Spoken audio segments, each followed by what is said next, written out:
Worldwide Pants proudly presents The Late Show with David Letterman.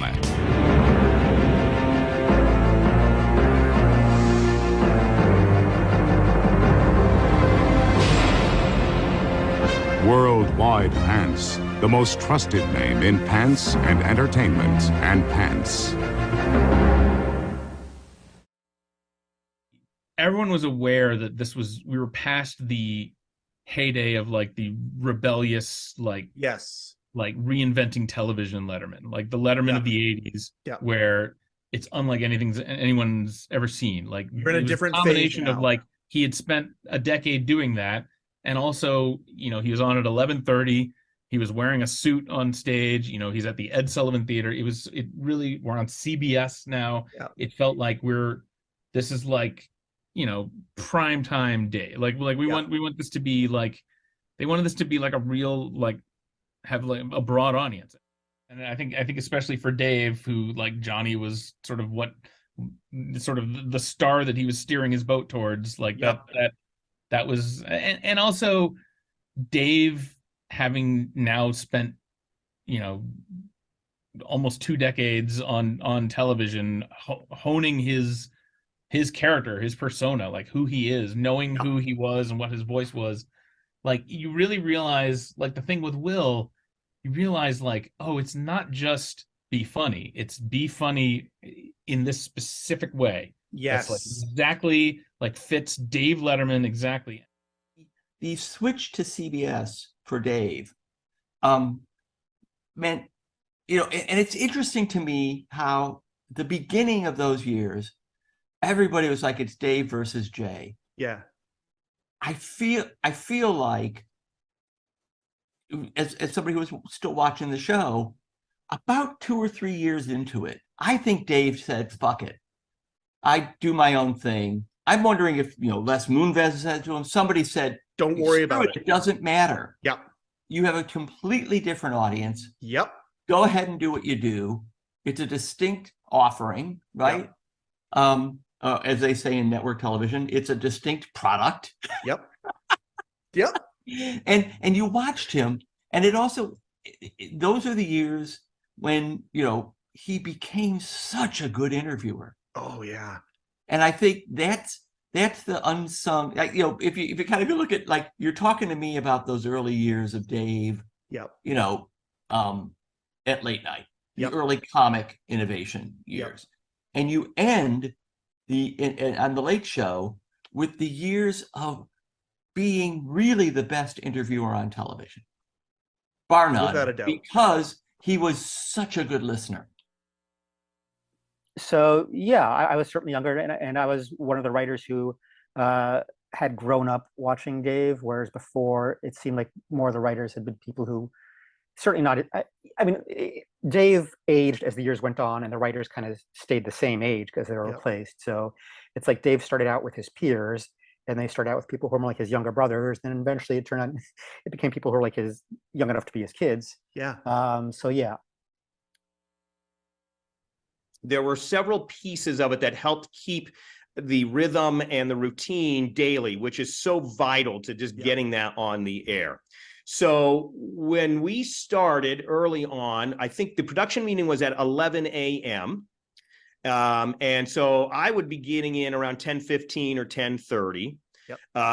And then, you know, do some odds and ends and stuff like that. But then get into the production meeting, and I'm notating then everywhere that we need music. Now, obviously, each show, we know we're going to need bumper songs. We know the theme is going to be there, but play-ons for guests. And then the real wild card was, what music for comedy segments would we need?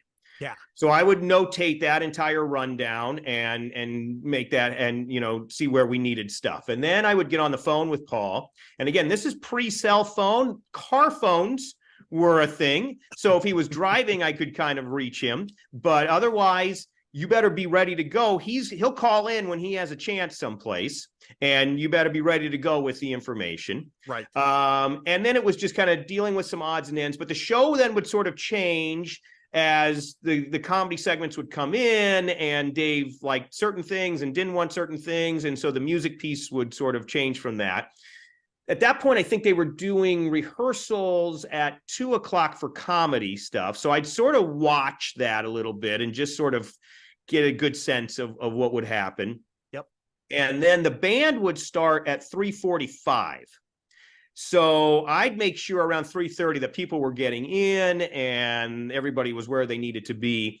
And also, if there were changes or anything like that throughout the show that needed really extra prep from the band or something, I'd be reaching out to them before also. Again, pre-cell phone, so a lot of beeper usage. Yep. Just trying to get 7 people and talk to them was a bit of a challenge always at that point. Yep. But the comedy rehearsal would end at 3:45. And then we'd have the band would come on, and they really only had 15 minutes for the cues portion of it, the play-ons for guests, and any of the comedy music that they needed. Really 15 minutes. And then at 4:00, then the feature band would come on. Right. And if the guys were working, if the CBS Orchestra was playing with them, then they'd be part of that. And sometimes it was just a feature band, and then they would go and kind of do stuff. But I would then, during that 4:00 hour, I was the somewhat notorious stopwatch runner because they were so adamant. 3.5. That 3:30 was a magic time for what that length of song would be. And the producers did not want to budge early on with that. That got looser as the show went on. But initially, it was 3.5. And it was like, don't kill the messenger, sorry, but yeah, they did not want it to run. So I was the stopwatch runner on all of that. But 4 to 5, and it was a hard out at 5:00. The audience was going to come in, and again, it was treated like a live broadcast, which in essence, then that's where I think was so important, because you would have you never felt ready. And so you could drag it out until 7:00 and keep an audience going and whatever. So 5:00, doors would open, we're done, and you got to get ready because it's going to start. And so then the guys would go up and change. I would get final sort of notes from the producers on changes and get a revised rundown. Then get the band down by around 5:15, 5:20. Then, Eddie Brill or, Wally, I can't remember his last name now. The warm-up comic, though, whoever was doing the warm-up stuff. Would do some stuff with the audience and then bring the band out. They'd play 2 songs. We'd do the band first and then bring out Paul separately for the second song. So I'd go up and make sure he was ready to go and keep him time cued and everything as well. And then Dave would come out for a short warm-up as well for what was a 5:30 on the dot start. And again, no budging on that. We started at 5:30. And, it was painful at times because you were scrambling. But again, in hindsight, it was so important to keep that rhythm and routine, because otherwise it does become like, I don't know when we're getting out of here. I don't know when we're going to be able to do that. Yeah. So the way it worked was you had heads of departments. You had like the head of mailbag and the head of remotes, and the Stangl brothers were the head of remotes, and they were and remotes was on Friday when we weren't shooting a show. Dave would go out and shoot a remote and do something funny out in the world, and they'd film it and make these like 3-minute packages. That would air like in the act 4 of an episode. All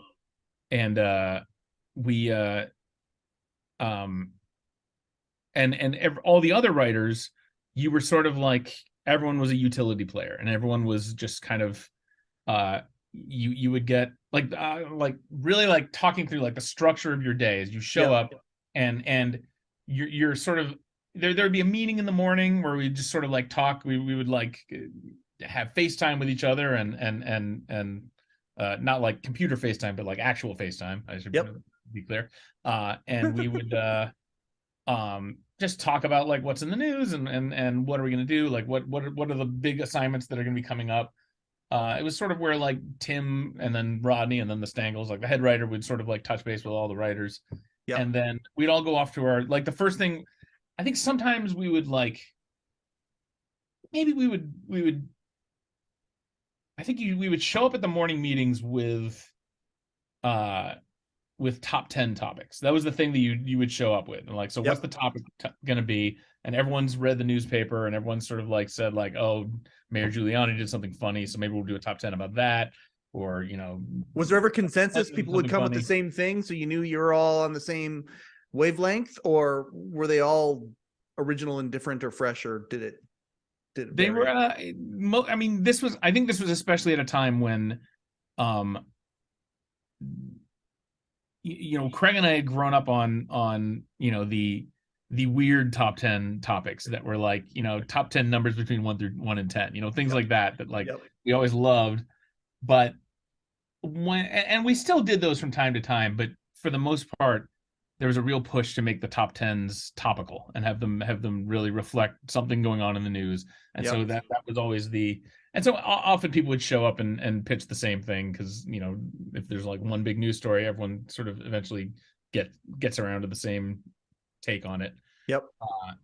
But we would have that meeting, and I think we would even like settle on a topic. I think sometimes we would just like, and it was a time, you know, we usually, I think we still had to pitch things to Dave. And so Dave, maybe they would, I think maybe like the head writer would take like a few topics down to Dave and pitch them to Dave, and then one would get approved. When it would get approved, basically then we would all shuffle off to our offices, and we would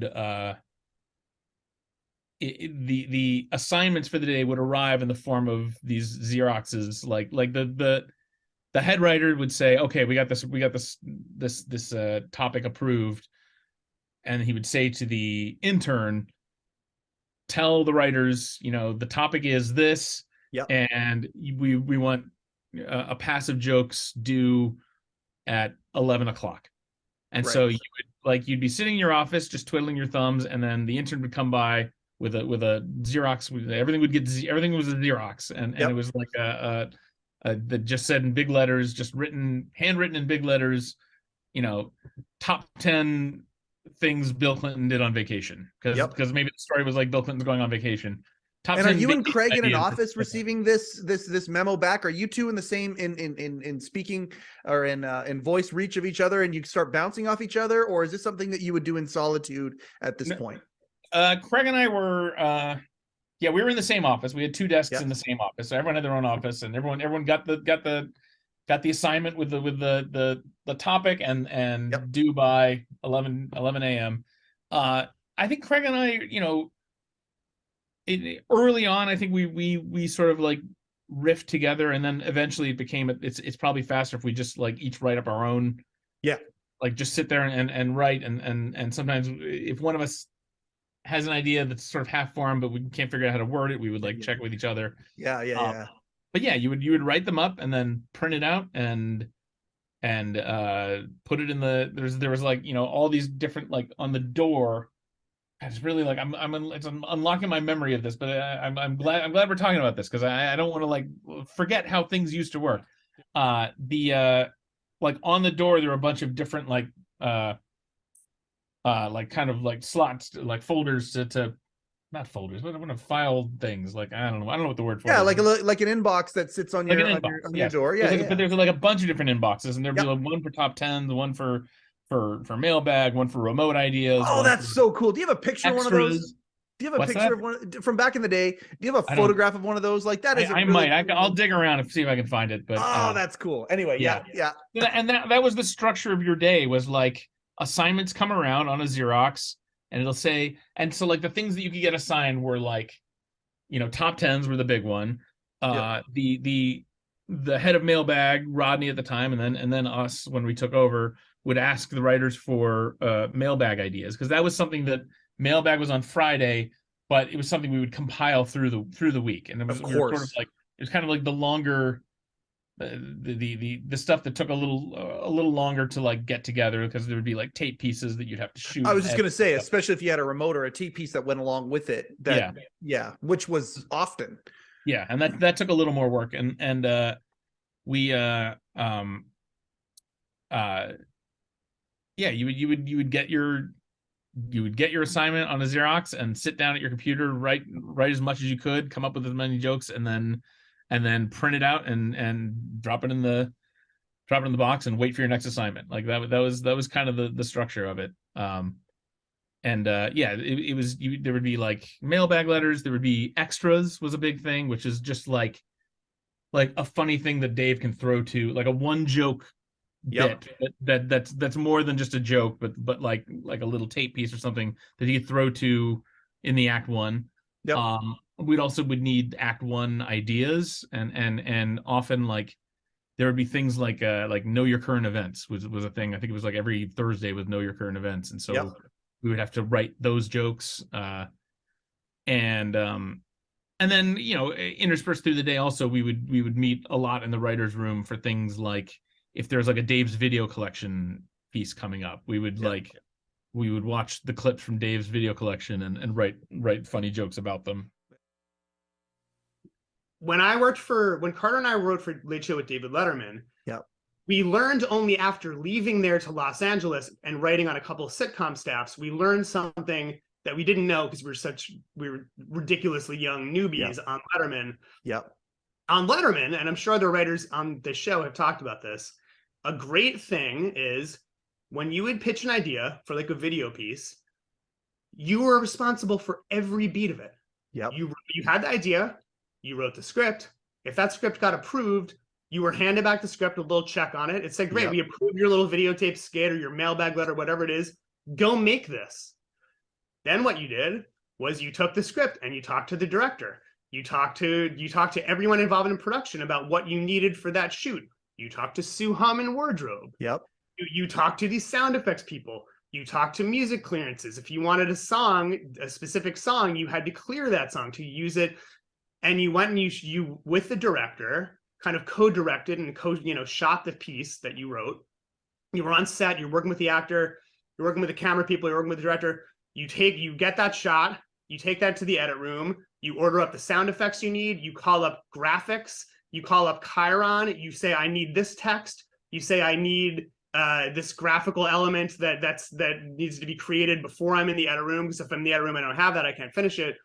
And you bring your music. You literally back in that day, because I was there 97, 02, we were bringing down CDs. We're like, okay, it's track 6, input this. This is the music we need.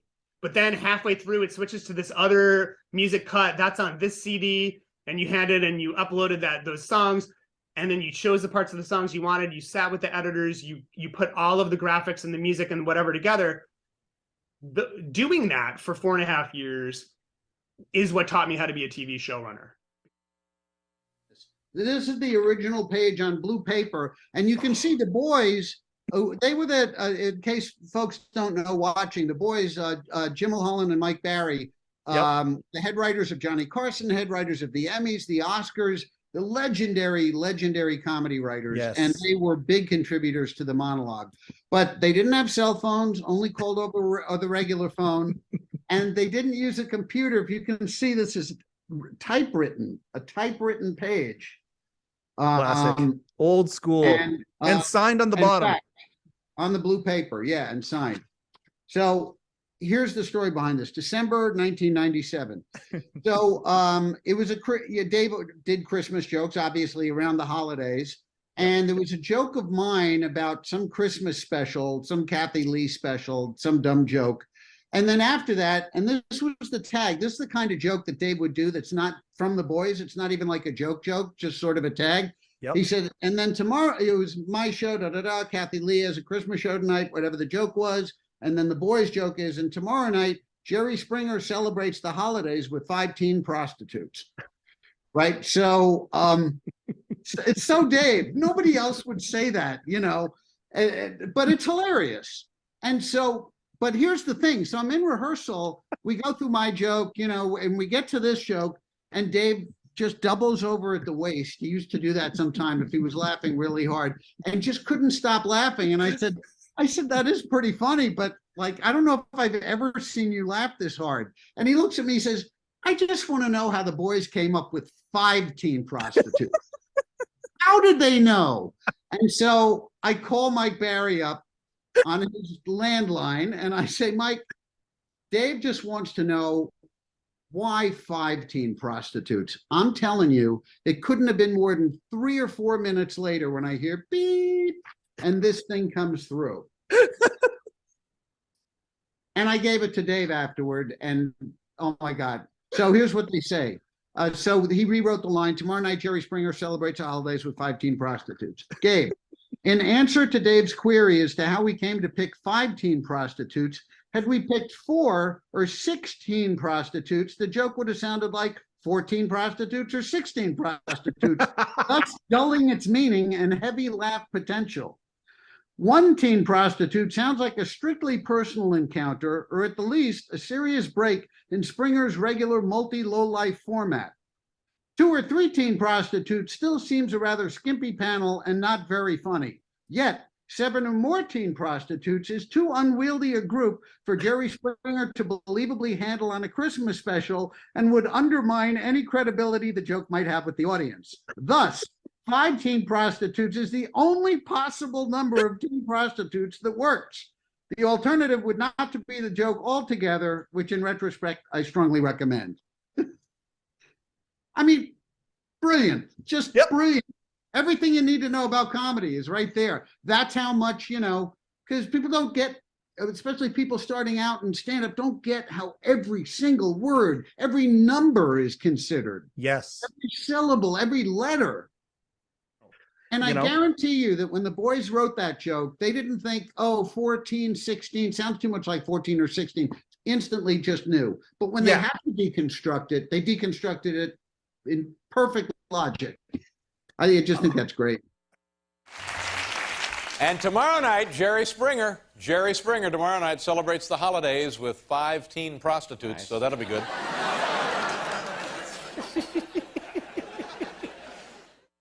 But, for me, I can't write this way. I have a very structured approach to it, but the structure is very Letterman. To this day, I write in his voice, and I can't shake it, man. I can't shake it. And I use this as an example of just, you were talking about the structure of a joke. Yep. So the typical structure of a monologue joke, and this is the key that I tell I don't mean to keep bringing up my students, but I have to, because please do. No, bring them up by name, give them shout outs. I don't care. I think about it. Yeah. I always say the biggest pitfall you can fall into, because most of my students are stand-up comics and some veteran stand-up comics, the worst thing you can do is try to think of a funny punchline. The best thing you can do is try to think of an association, something related in a completely bizarre and unusual way. When you find the perfect association, the joke writes itself. So the best example that I think I could give is, and I don't remember everybody's jokes, but a joke of mine that when Clinton got caught with Monica, he hired 2 spiritual advisors to come and pray with him in the White House.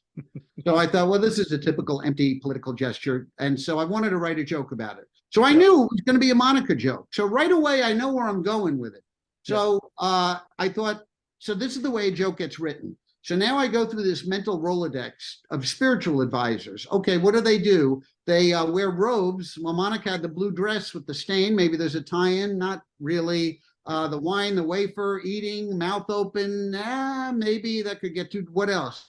They pray, they're on their knees, bam. There's the association, the joke is done. Yep. Now all I have to do is create the right framework and not use too many words.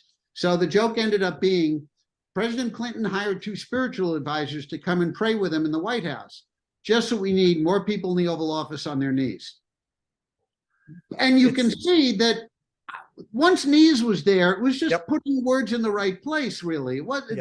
But so it was not trying to think of something funny necessarily. It was just, what do I associate with spiritual advisors? And that's really how 90% of them are written. And when the perfect, association comes out, so does a joke.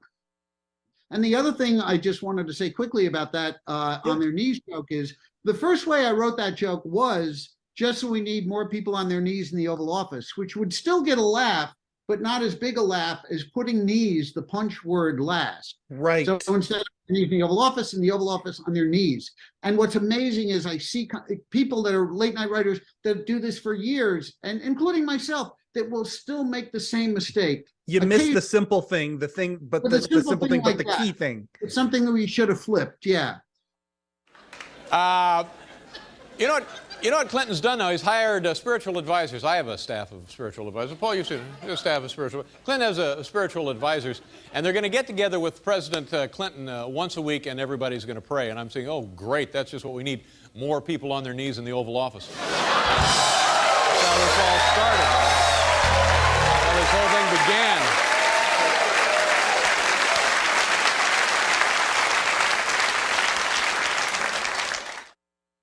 So the jokes really have to be much stronger for monologue than they do for stand-up, because you're taking the 50% of it out of it, you being able to sell it.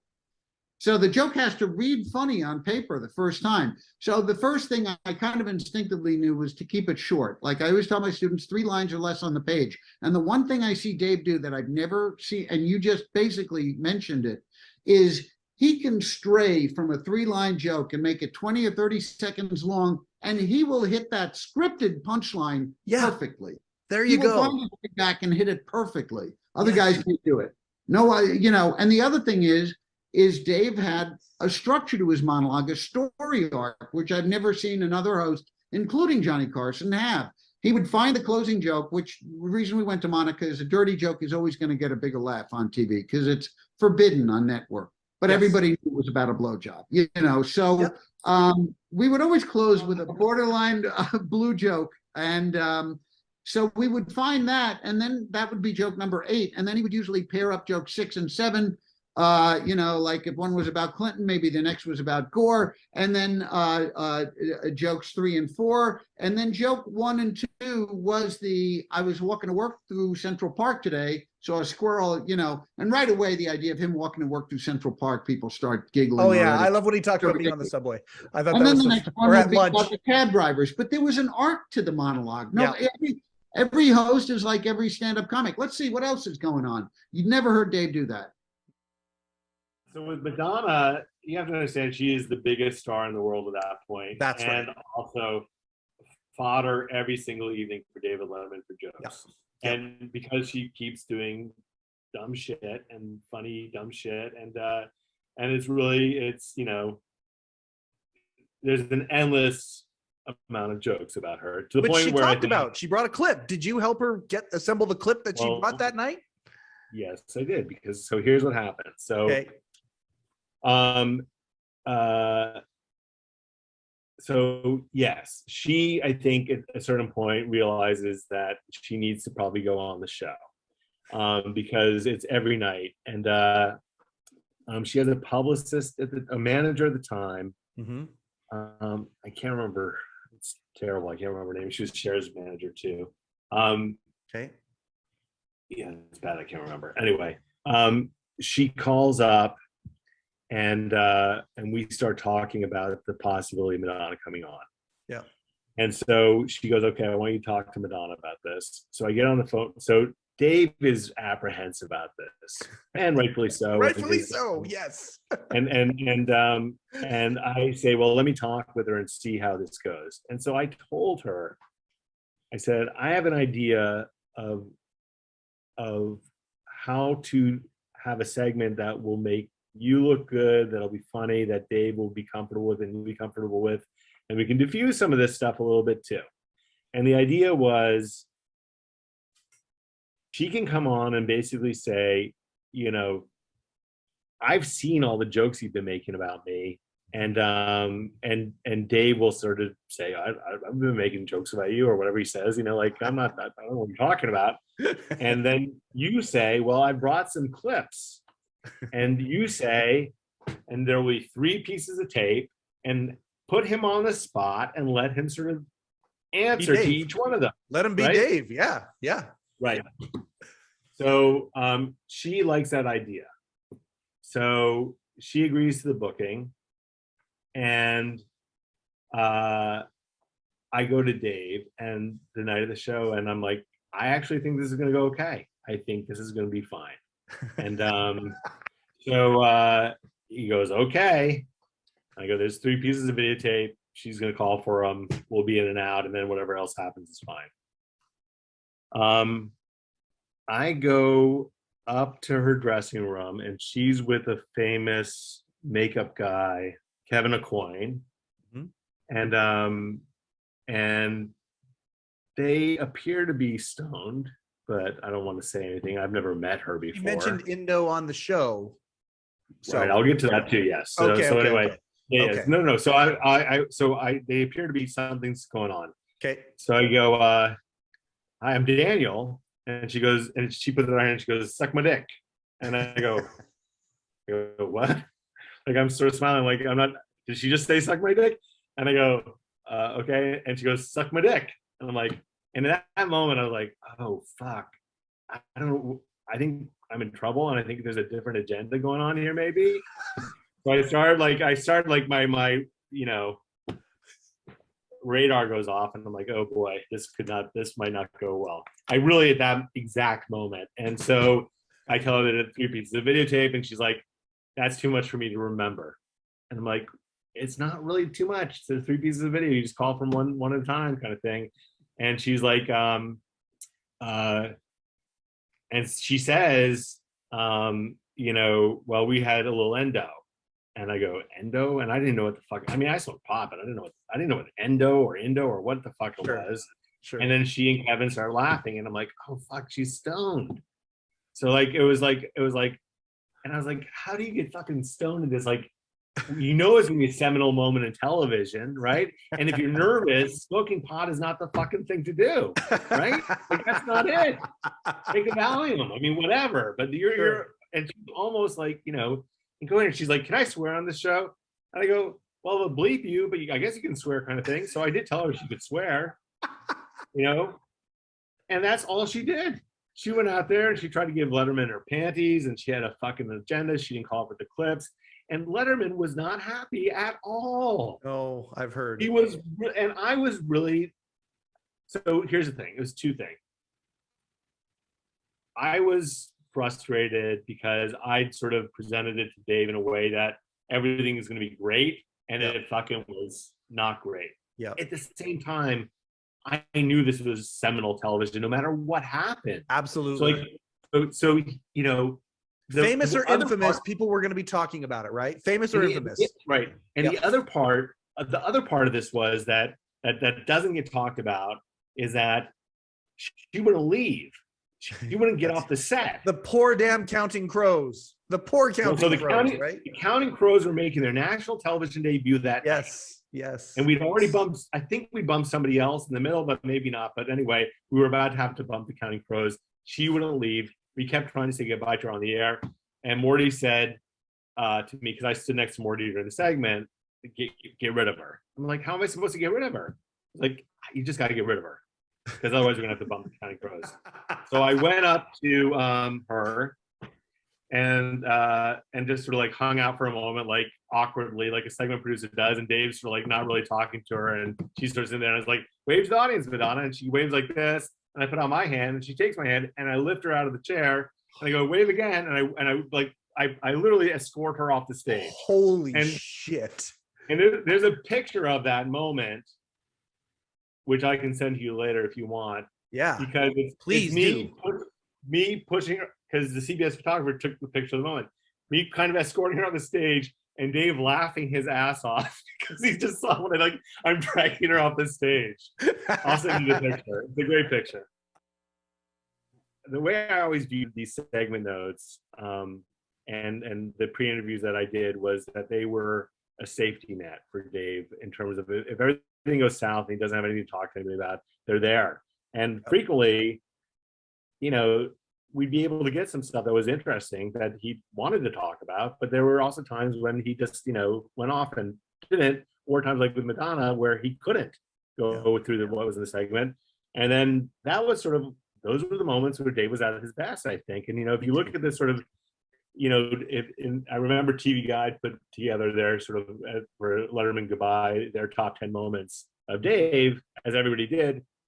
I remember also looking at them and thinking, okay, 8 out of 10 of these were unscripted. 8 out of 10 of these were moments born out of spontaneous need. Bingo. And Dave's wit. So, it's interesting. We can all do what we do, but really, like, you live and die by your host. Yep. And somebody who can be quick and funny like that. So, yeah. Letterman was a big fan. He used to watch the old Jack Benny shows. Yeah. And Jack Benny used to have a running gag. He had a singer named Dennis Day, and he had his announcer was Don, I forget his last name, Jesus Christ. Don, heavyset guy, I forget his name. Okay. They would do Giller will probably feed it to us in a second. They would do a bit where Don would burst into the studio and say to Jack, we just had a flat tire and Dennis has to rehearse his song. Can we rehearse it here? So Letterman heard that on the Jack Benny show, and we directly lifted it. And it would be Tony Randall knocking on the door, coming in, and Dave, I just had a flat tire and Mandy has a gig and we got to rehearse the song. He goes, can we rehearse it here? And Letterman goes, well, I guess, just like Jack Benny. Wow. And Paul would have the charts and Paul would play. And it would always, we took such great care. I remember Letterman saying, we got to get a song.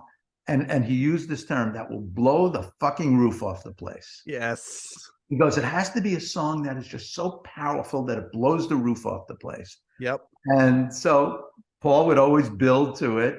And then Mandy would belt out this fucking song that would stop the show. It would just, people would jump to their feet. Just crazy. They'd jump to their feet. And then it would be, okay, bye, thanks, Dave. And they'd run out and Dave would be like, well, like, look at him, he just stole the show from me. Yep. He just did the high point of the show. How could I follow that? And that's how good Letterman was, that he knew to play that moment, and he knew that he could recover. It was great. Don Wilson, by the way, was the announcer. Don Wilson, yes. Thanks, Don. Thanks. By the way, the Drew Barrymore thing, it's funny. I will preface it only by saying it was a different time. And of course, yes. And yes. And I think there's some context that's needed there, because it wasn't just me browbeating a 19-year-old innocent girl to flash David Letterman. Yeah. It wasn't like that at all. And what had happened was, do you want me to tell that story? Are you going to go through a bunch? Oh, no. Hey, no, please tell the story. Let's do it. Yeah, absolutely. Okay. So with Drew, there was this place in Tribeca, and I lived downtown New York, called Blue Angel. And it was really a unique place in that it wasn't a strip club. It was sort of a cabaret. And then like Parsons art school students would take their clothes off in nuns outfits to Frank Zappa songs and dip candle wax on their naked bodies, kind of things. And then there would be cabaret acts and jokes and things like that. Yep. And Demi Moore, who was researching striptease, this movie she was in, had told me about it. And I told Letterman about it, and I'd gone, So anyway,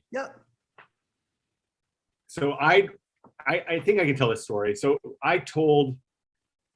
Letterman one day, I told him about it. I'd been one night, and it had been really like being in Paris and seeing something that you don't see anywhere else. Absolutely. Yep. And I said, I'm going to go this Friday, and if you want to come along, you're welcome to. Now, I meant that in sort of the way that Dave, didn't go to the White House. He never went anywhere, but he lived down in Tribeca, and so maybe it wasn't completely impossible. Sure. And I think that he was curious to see what the hell was going on in this place. And so he said, yeah, sure, I'll go with you. Yep. And I thought he was kidding.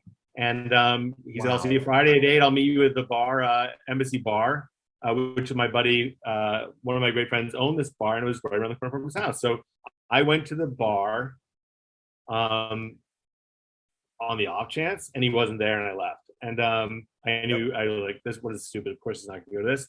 And so he said that he went to the bar and was swarmed by people, because he never goes out anywhere. It was David Letterman walking into a bar, basically. Yeah. And then he said he retreated and went home.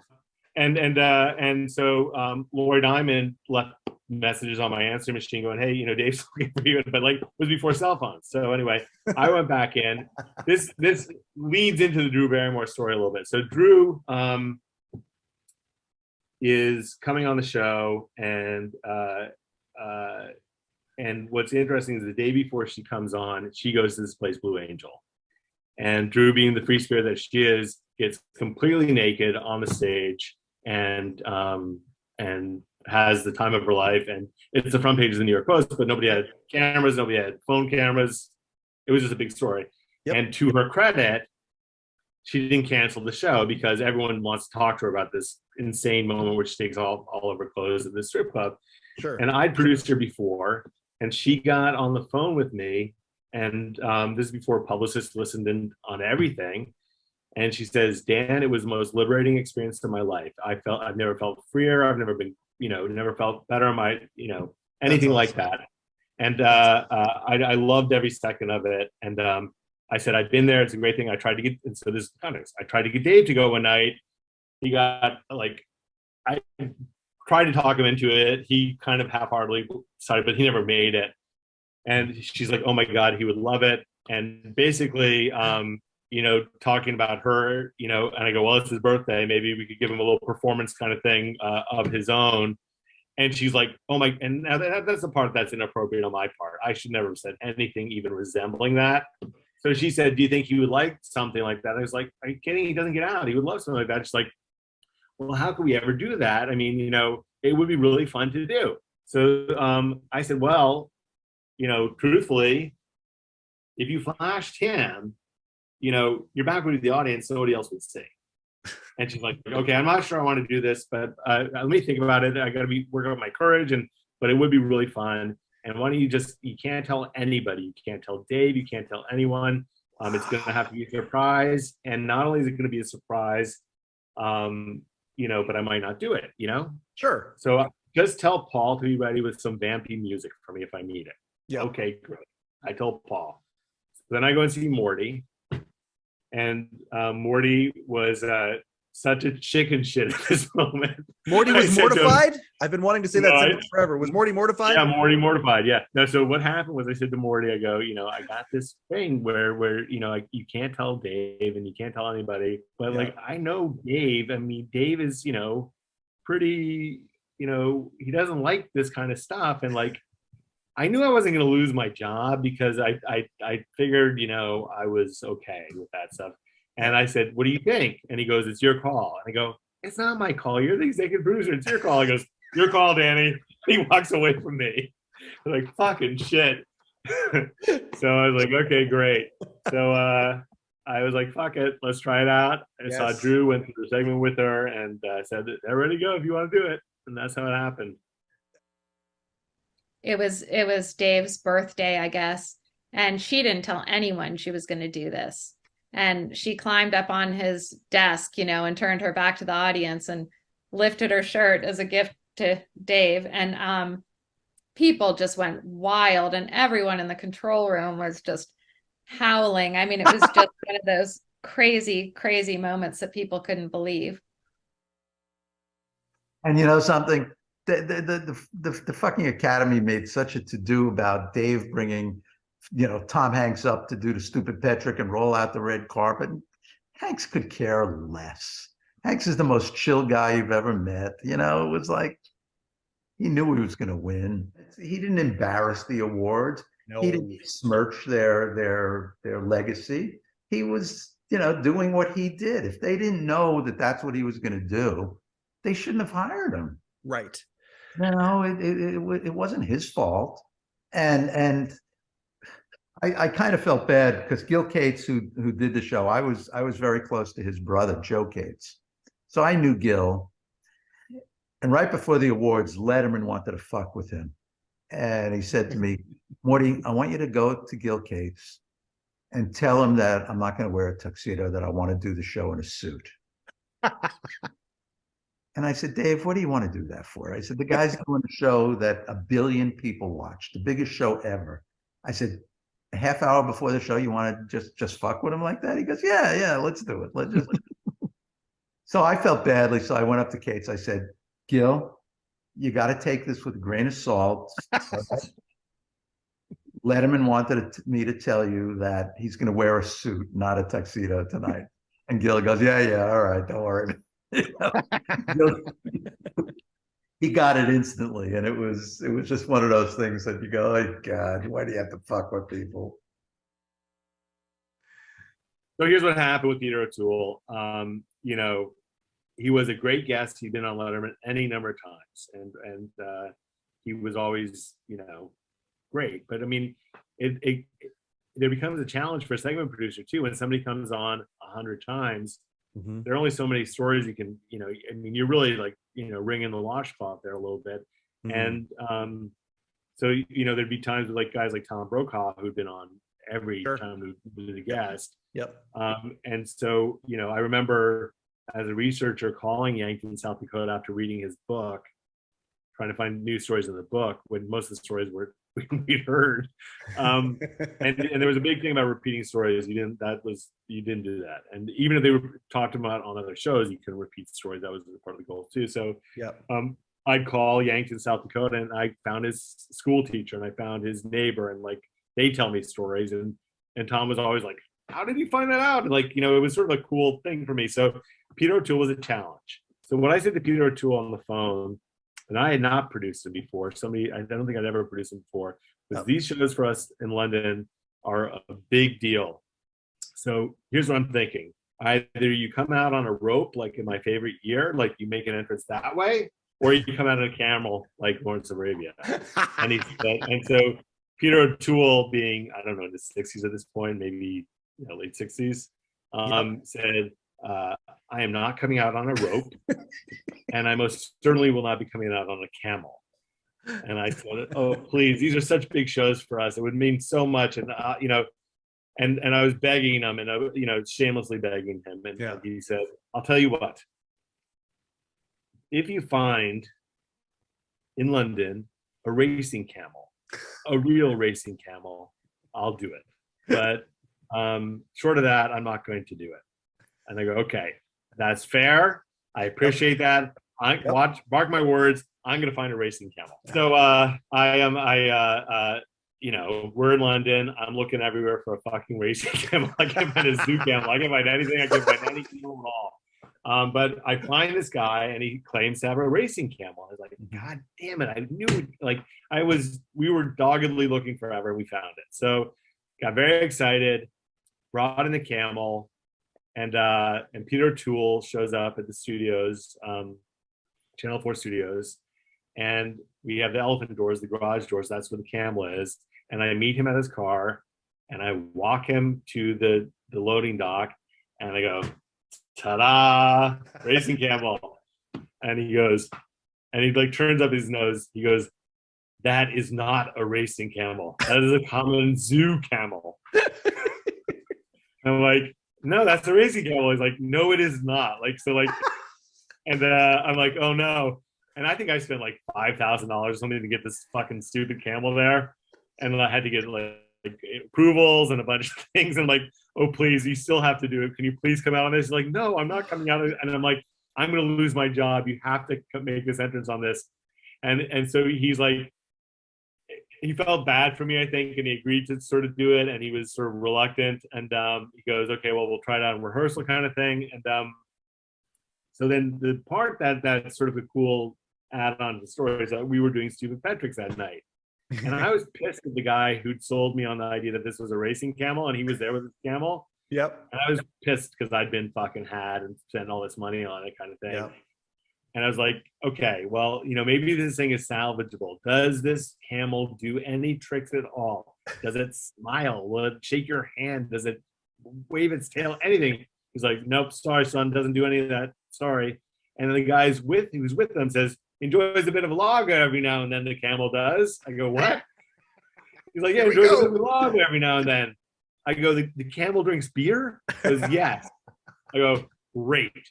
So I got an oil can of Heineken or something like that for Peter O'Toole.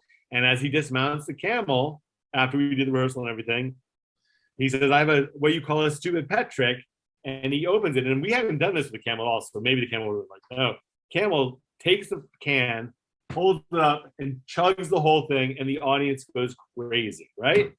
It was on the cover of this British lad magazine called Loaded. It was on the cover of the magazine the next month. The camel with the can. It was like, and then Peter O'Toole, of course, it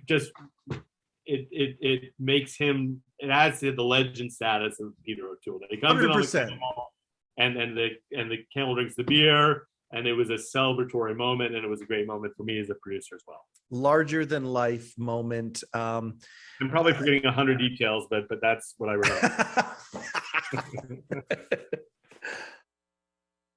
Wendell was a nice man. Yeah. And God rest his soul. He was a very nice man. He had a very nice family. He had a lovely wife, a lovely daughter. He had a son.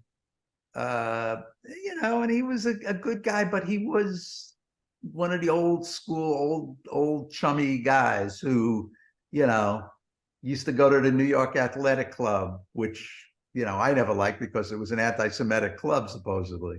Yeah. So, he would steal pies. He'd come back to the office and he'd have this gigantic pecan pie. And he goes, I took this from the club. You want it? I said, sure, I don't care. I like pecan pie. And he'd bring pies and he'd bring things, and he used to steal them from the kitchen at the club. Yeah. So when we took over at CBS, we owned the show. Yes. It was our show. So every penny of it was from our pocketbook. And the more money that we had to put out, the less money we made. Yep. Less money we had to do the show, the less money we had to travel, the less money, we were on a tight budget. It was a good budget. And Wendell used to go into the storeroom and you'd see him walking out with a case of bottled water. The Evian water, but in a 24 pack. Yep. But Bill, where you going? Oh, I'm just going to take this home. No, it's NBC. No, CBS doesn't pay for it. We pay for it. Yeah. Please don't do that. And then after he did it repeatedly, it was one of the chits on Wendell's record. He was a well-meaning guy.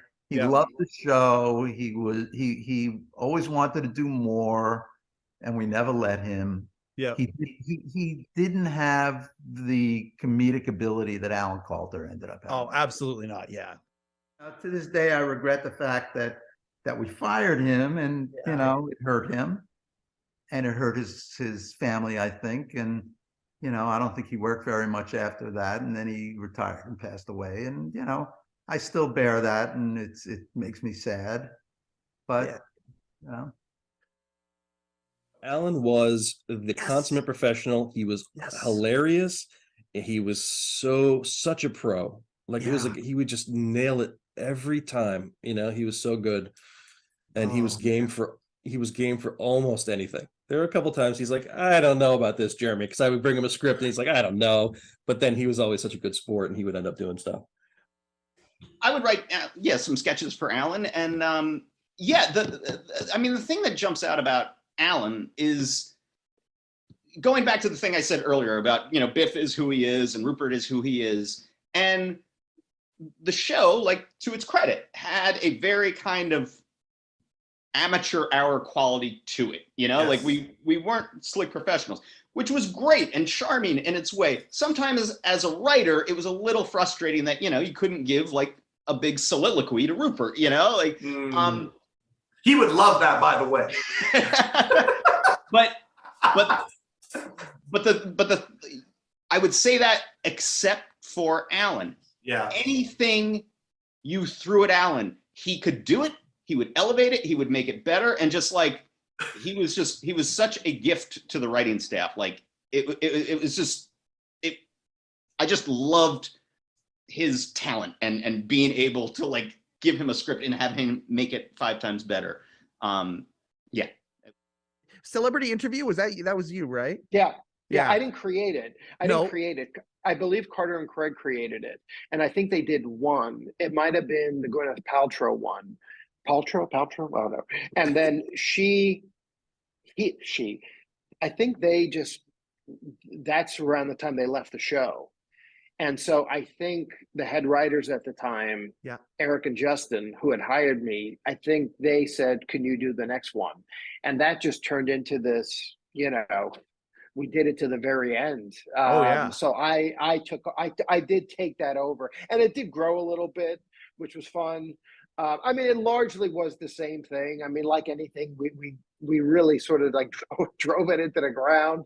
But I mean, God, Alan, rest his soul. Yep. It was, he was so fantastic. So that was just, that was all him. I mean, like the piece did grow a little bit. We added little embellishments here and there. Really, it was just to make it longer because Alan was so good at it, and Dave enjoyed it. You could always hear Bill Sheff cackling with laughter. Whenever, if you watch them on YouTube, and Alan says, "Oh, you make me sick because you did this and you did that," and Dave said, "That's not how it happened," and Alan would say, "That is exactly how it happened." You could always at that moment hear Bill Sheff cackle with laughter. And my favorite moment, I don't know why, was Alan would say to Dave, "You got a pencil?" And Dave would say, "Yeah." He goes, "Well, then mark this down, asshole." Yep. And every time Dave would laugh. And I remember one time Eric and Justin said, "I think we should lose that line." And I said, "You can't lose that line. Lose anything else." But that was, one fight I won. And they said, "You're right. Leave it back in because it makes Dave laugh." But that's a perfect example. I'm not laughing. Those are not jokes, really. I mean, maybe mark it down, asshole is, but it was just more that, I don't know. It was the way Alan delivered it. There was just, I don't know. It's never the joke that comes head on that makes us laugh. No. It's always that very odd, specific thing, that odd sort of round of the way kind of thing that, that's a perfect example. Like the actual jokes where, Alan insults Dave and then he insults the celebrity. Those were great, but it was those little things that I really, really we found entertaining, and which is why we did it for, whatever it was, 15 years. Let's come up with a new act 4 for Alan. Like, ooh. And of course, Alan was great. Alan was probably the strongest pure performer on the show, in that, unlike all of us stooges, he could really sell something. Whereas we're all just doing our deadpan thing, and he is fearless. Yep. I don't know if you remember this, but there was a while, probably in the early 2000s, where they would have him act out old scenes from Fred McMurray movies, because I think Dave decided that Alan, at least in black and white, bore some sort of resemblance to Fred McMurray. You'd see him doing these old film noir things. It's like, he's really good at this. I always heard that Alan's character, as we knew it, was more or less created by Carter Bays and Craig Thomas, who preceded me by a few years, that they sort of invented the whole creepy Alan, weird pervert Alan kind of thing that became an endless source of amusement for all of us. Yes. And then when they left, I think Lee and Jeremy kind of picked up the mantle and really became the strongest writers for his bits. Like Lee was the one who came up with the Alan Coulter celebrity interview. That was his format, and it was a great piece that we did so many times and always just killed. And it had the benefit of seeing his guest reacting to the awkwardness. There were a few times when, I don't know if Lee was busy or if he wasn't there that day or something. A few times the Stengels asked me to write one of those. So I wrote like maybe 3 or 4 of those, which I was very happy to do. But I'm sure if you watch them, they come off as sort of like a weird off-brand version of it. Like it was maybe made in a different country and translated into a language, then translated back, Which is hilarious in itself, by the way. Yeah. So I did the RC Cola version of the Alan Coulter 7 interview. It tastes kind of like the real thing, but it's a little bit off. And I did a few, I thought they were okay, but I'm sure if you asked Lee, he would say, he meant well, but it's my bit. So I always felt a little guilty about that. Lee's a great guy. I love Lee. I still work with him, actually. But like I did one later on in this show. It was actually it was Robert De Niro and Dustin Hoffman. Yeah. Were both on the show that night. So I guess they decided, well, this is a great opportunity to do one of these celebrity interview things. And I don't know if Lee was busy or whatever. So they asked me to write it. And I did my best to sort of follow Lee's template and try to do things that wouldn't do any disservice to what he'd created. And I thought it went pretty well. It ended up getting cut from the show. I heard someone say it was a little bit too mean. So to Alan, or Alan was being too mean? No. That Alan might have been being too mean to the guests. Oh, to the guests. Okay. Nero and Hoffman. Like I don't know. the footage does exist out there online, I believe. Yeah. From rehearsal or something, and I thought it was pretty good. The one line I remember, because it's Dave complaining. Sorry, it's Alan complaining that Dave stole Alan's thunder. Yeah. Alan spent weeks trying to book his guest for the celebrity interview, and who does Dave have on tonight right before Alan? The same guests. So it's Alan yelling at Dave for, oh, I've just watched you sucking up to these guys for 20 minutes. Oh, look at this. And the one line I wrote for that I thought I liked is, talking about Dave sucking up to Dustin Hoffman. It was oh, it's so disgusting. If I want to see a senior citizen jerk off Dustin Hoffman, I'll watch The Graduate. So I thought that was a pretty good line. I think we did it at least once. I was like, Alan Coulter makes your company's product sound sexy. Just some weird thing like that. He really was, and I don't know if they fully understood this when they hired him. He was another ultra powerful secret weapon for the show, in the same way Paul Schaefer turned out to be the perfect foil and balance for Dave. And we lucked out again and again. Like Rupert, he was right there. I don't know if there was only a few interactions that Dave would regularly have with people. One was Jack Hanna, and other times if it was Dave talking to Rupert. But my comedy damaged mind would be set free from its shackles, and I would just roar with laughter at what was happening with Dave talking to Rupert. And he just happened to be there in that deli when we moved there, and he was just this charming, good-hearted guy who would just nod and sort of look rueful or placid or whatever, and just what a bizarre, wonderful chemistry that was with him. The Alan Coulter Punch-Out pieces, where we that started as one, we just needed a funny payoff letter, which is what we called the fourth letter in the mailbag, where you thought you could go out on a big laugh on something that was a little punchy. This is literally punchy. Alan gets insulted by a viewer who writes in. He says to Dave, hey, where was that person located? And they say it's, Mike Chisholm in Vancouver. Are you in Vancouver? Is that where you live? Just outside Vancouver. Yeah, 3 hours away from Vancouver. Yeah. They say it's Mike Chisholm outside of Vancouver. Yeah, and hey, Dave, where was that letter written from? Oh, it's Mike Chisholm in Vancouver. Alan says, great, thanks. He leaves the theater. And then there's this intentionally long pre-taped piece of Alan like walking out, getting a cab. He goes making the trek. Making the trek, and he finds Mike Chisholm and he punches him out. And it's exactly what you think is going to happen. There's no twist. The twist is there's no twist. And then he comes back, and now, a minute and a half of network airtime has been wasted watching Alan go punch out a guy that insulted him. And there's no twist to it. And we did Dave enjoyed this. Dave liked those pieces. You find that Dave, for whatever reason, he liked how dumb it is. He liked that there was no twist.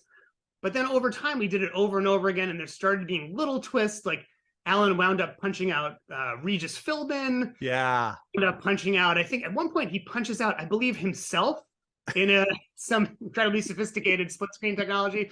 If I'm not mistaken, that happened once, unless I'm inventing that. But there was just like an elaborate series of these. And just like, where else but a 5 nights a week show could you just sort of find a way to drag out and belabor something like that? I loved doing that. I love that the old late night show would do that. And there were pieces that kind of could come back and evolve, and characters, Chris Elliott, the guy under the seats, Oh yeah. You'd be watching and you would hope that these recurring bits, there'd be a new installment of some recurring bit. That idea of having the real estate across time on a TV show to find ways for these ideas to evolve, it just doesn't happen. It doesn't happen in a movie. No. It doesn't, in a lot of sitcoms, it didn't happen. But when you have, that was the great like playground of a late night show and late show and late night with David Letterman, because it was this thing where there was 5 shows a week and you could just try stuff because of that. And it was sort of this big canvas that you could paint on, and you couldn't do weird stuff every single night, but there was enough real estate to sneak in these weird, subversive, bizarre ideas. And every now and again, those ideas kind of, one of them popped and it transcended, and it felt like it spoke to people. And then you could find ways to bring those back and play with them. And there was those were all of my favorite things, when we could like build those out and find character. Alan Coulter, I felt like we found Alan Coulter as a character. We would write so many, these elaborate, florid, crazy speeches for him. and bizarre pre-taped pieces. Like he was a singing duo with his twin brother. Oh, that was so good. Oh my God, that was Alan so good. Coulter for the ladies. We would any chance we could have Alan either give a huge long monologue live there on the stage, or could spin him out into a pre-tape piece. Anything we did with Pat and Kenny over time, sometimes Tony Mendez. I was going to ask about Tony Mendez, if you had any Tony Mendez memories. And finding ways to kind of like find those characters. Tony Mendez was like this like hothead firecracker and would freak out and storm off, and like finding ways to sort of like define those characters. Alan's character, Sue, like when Sue would come on and berate Dave. Oh my God. Yeah, and like I think those are my favorite things. And when I connect it to the rest of my career, I'm like, I think it's because those were like hints of character development. I know it's funny to say that about these little late night bits, the late show bits, but there's a sense you were finding Alan's character, you're finding Pat and Kenny, what they were good at, what their comedic strengths were, and those are actually the same things you need to carry into a sitcom as you find out what those actors' superpowers are and call them out, and have the sort of time and space to do that over years and seasons is a gift. And I think that's a real crossover between that launch of my career on Late Show and like How I Met Your Mother, for example. Those are the people I find funniest in general. People who can make you laugh by not saying a joke, not saying a punchline. Like, Chris Elliott to me was maybe the best I've ever seen. Like, I feel like, stepping away from the show, I feel that way with, Amy Poehler. Melissa McCarthy can do it. Bill Murray can do it. But Alan was so great at it. Yeah. And then we would write scripts just because we wanted to. We really wanted to see Alan perform. I always loved that I was just talking about this with Joe, that I loved that we had a cast of characters, not just 2 or 3 people. We had like 10, 12, 15 people. And it's so funny that I don't know why. I mean, this might be the stupidest comparison you've ever heard, but it just like a couple of weeks ago, it made me realize that we were kind of like the Muppet Show, in that our show was not the show. Our show was, like when Dave would say, sometimes we'd write things about, the celebrity is in his dressing room, and we cut to that. Or, I just got a message, cut to the receptionist. Our show, we were also showing, or pretending to show, how the show was produced. We were showing Scooter backstage with Kermit. And like that to me is what made the show so fun, is how much we made believe took place backstage, like the cold open of Dave with George Clooney, or Dave with Tina Fey. And, that to me was such a fun, it's what made the show so fun to write for. Is that it didn't have to be Dave. We could show it Harold Larkin. I've shot a ton of pieces with Harold Larkin, and let me tell you, he really is. People would ask that question a lot of times, like about the different people we would have on the show, like George Clark and Harold Larkin. And I'd say, no, Harold Larkin really is our head carpenter. Harold is a brilliant performer. I mean, to the point where it used to surprise me. Like we would go on field shoots, and I would talk into a mic into his ear, and I would always try to wait until he stopped talking. He'd say, "No, you could." He was like a news anchor. He'd say, "No, talk to me while I'm talking. I can do it." And I'd be feeding him lines as he's having a conversation, and he wouldn't miss a beat. I never knew how he got so good at it, but he really was a natural. Harold was the easiest person I ever shot with, but it was. That really is what I loved as a person who was helping put the show on. But I also loved, just now as a fan, that I love that kind of, that's what the show was. That, yes, this is Dave, like Dave was almost playing the part of a guy hosting a show that was terribly run. Even though it wasn't, obviously. The only reason we lost dominance was because we got fucked in primetime and didn't get any lead-ins. And we started going older, and it was Matlock and this one and that one. And, all of a sudden, it wasn't the audience that we were craving. And they had must-see TV, and they did younger shows, and they had Friends, and they had this, and they had that. you know something? That's how we lost. It wasn't about the quality of our show and his show. It just so happened that it coincided with Hugh Grant's appearance on the show, on the Tonight Show. Yeah. And that happened because Hugh's publicist, you know, he was a desirable guest, whether he was caught with hookers or not. He was a pretty big get. So they would be, out of fairness, and the publicists would, you know, they were very fair. They would alternate. One movie, Letterman would get him first. One movie, Leno would get him first. So that movie, just by luck of the draw, Leno got Hugh Grant first and got him the night that after he was caught. So, you know, that was the spark plug that brought on the defeat. But you call it a defeat. It wasn't because people watched it and liked Leno. It was because people happened to have watched it, and it was about the time when the season was changing. And yes, you know, they came to him and said, "Look, Dave hates that we're #1 Jay Leno billboard, as he should, and he wants to have his own billboard. Great, let's do a billboard, okay? And he wants to say we're #3." I went, "You got to be kidding me!" I mean, you know, my instinctive reaction was, "Are you crazy?" And then I went, "You are crazy. That is great. That's going to get more." And so we bought a bigger billboard down the street, so you could see the Jay Leno #1 and the Dave smiling, shit-eating grin. Yes. We're 3. And you know what?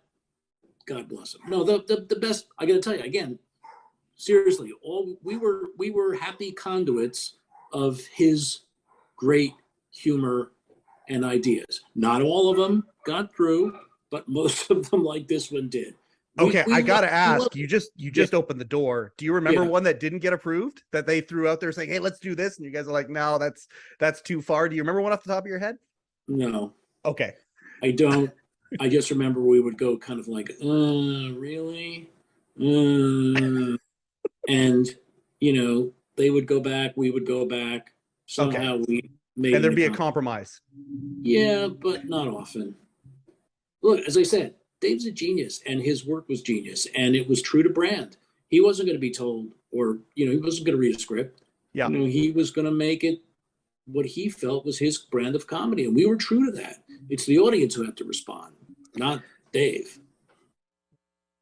That may have been the funniest thing the show ever did. It was so good. I've heard, I'm not positive, I think that may have been Rob Burnett's idea. I was not there, I've just heard about it, but just seeing that picture, it really encapsulated everything about Dave and what made him, in my estimation, so much better than Leno, who was a very talented comedian. Yes, of but course. Dave was just someone who had this other something else you couldn't identify that just made him really special.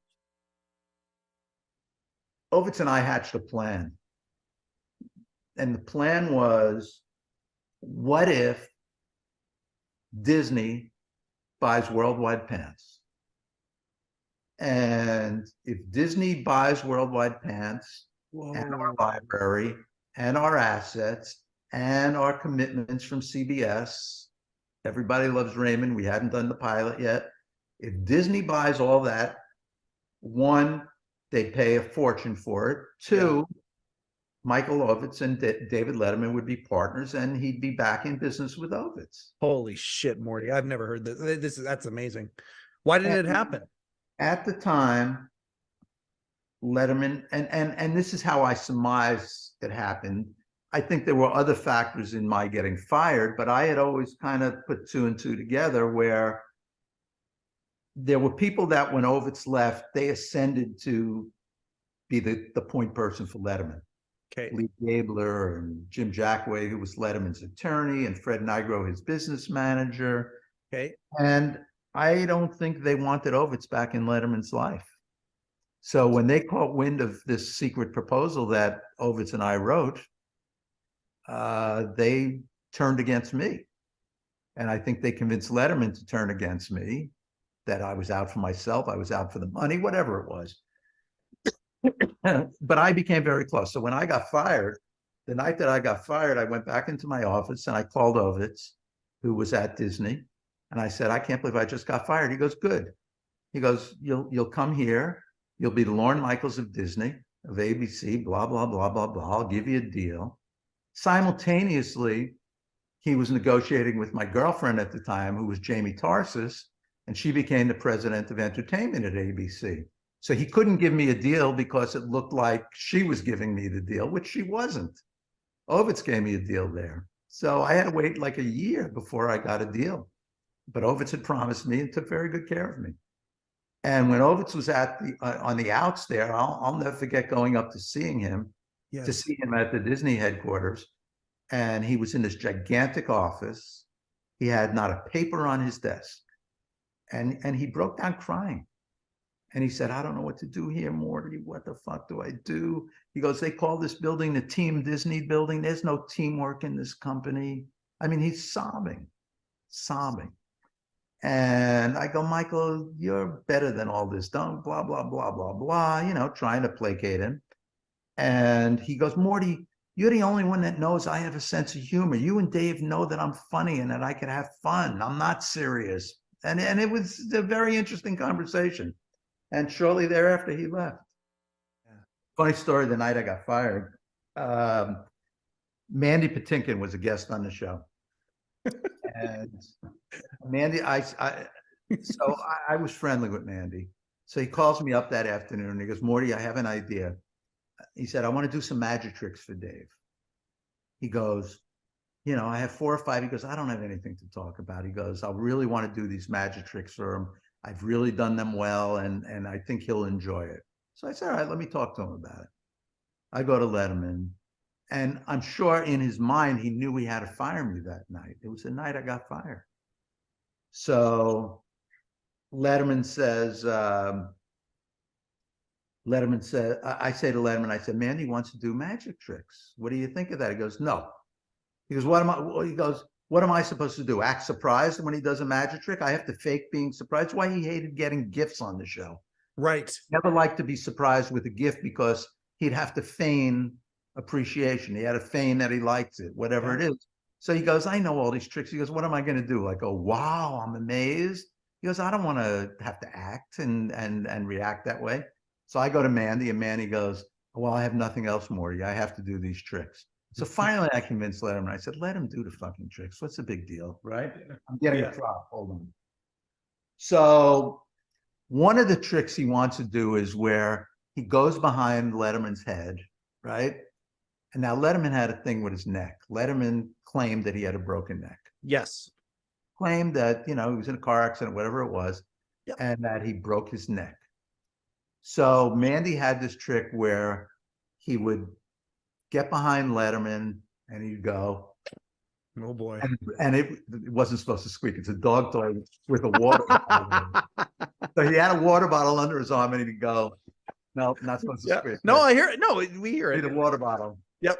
So it sounded like cracking his neck. Yep. So everybody goes, oh, he touched Letterman's neck. Oh my God. And Letterman looks at me, gives me the around the camera look. And I knew he was pissed. So after the show, he calls me into his office and he fires me. Now, I, of course, think it's because I let him touch. I said, David, he goes, it's not about that. He goes, we want to make a change, blah, blah, blah, blah, blah. So that was, so anyway, I go back to Mandy. So I go back to my office and the phone rings and it's Mandy and I had just gotten fired. And he goes, Morty, is Dave pissed off? I'm so sorry, blah, blah, blah. I go, Mandy, it's okay. Don't worry about it. I got to go. I'll call. Yeah. So I rushed him off the phone. Didn't tell him I got fired. And years later, he says to me, he goes, you got fired that night.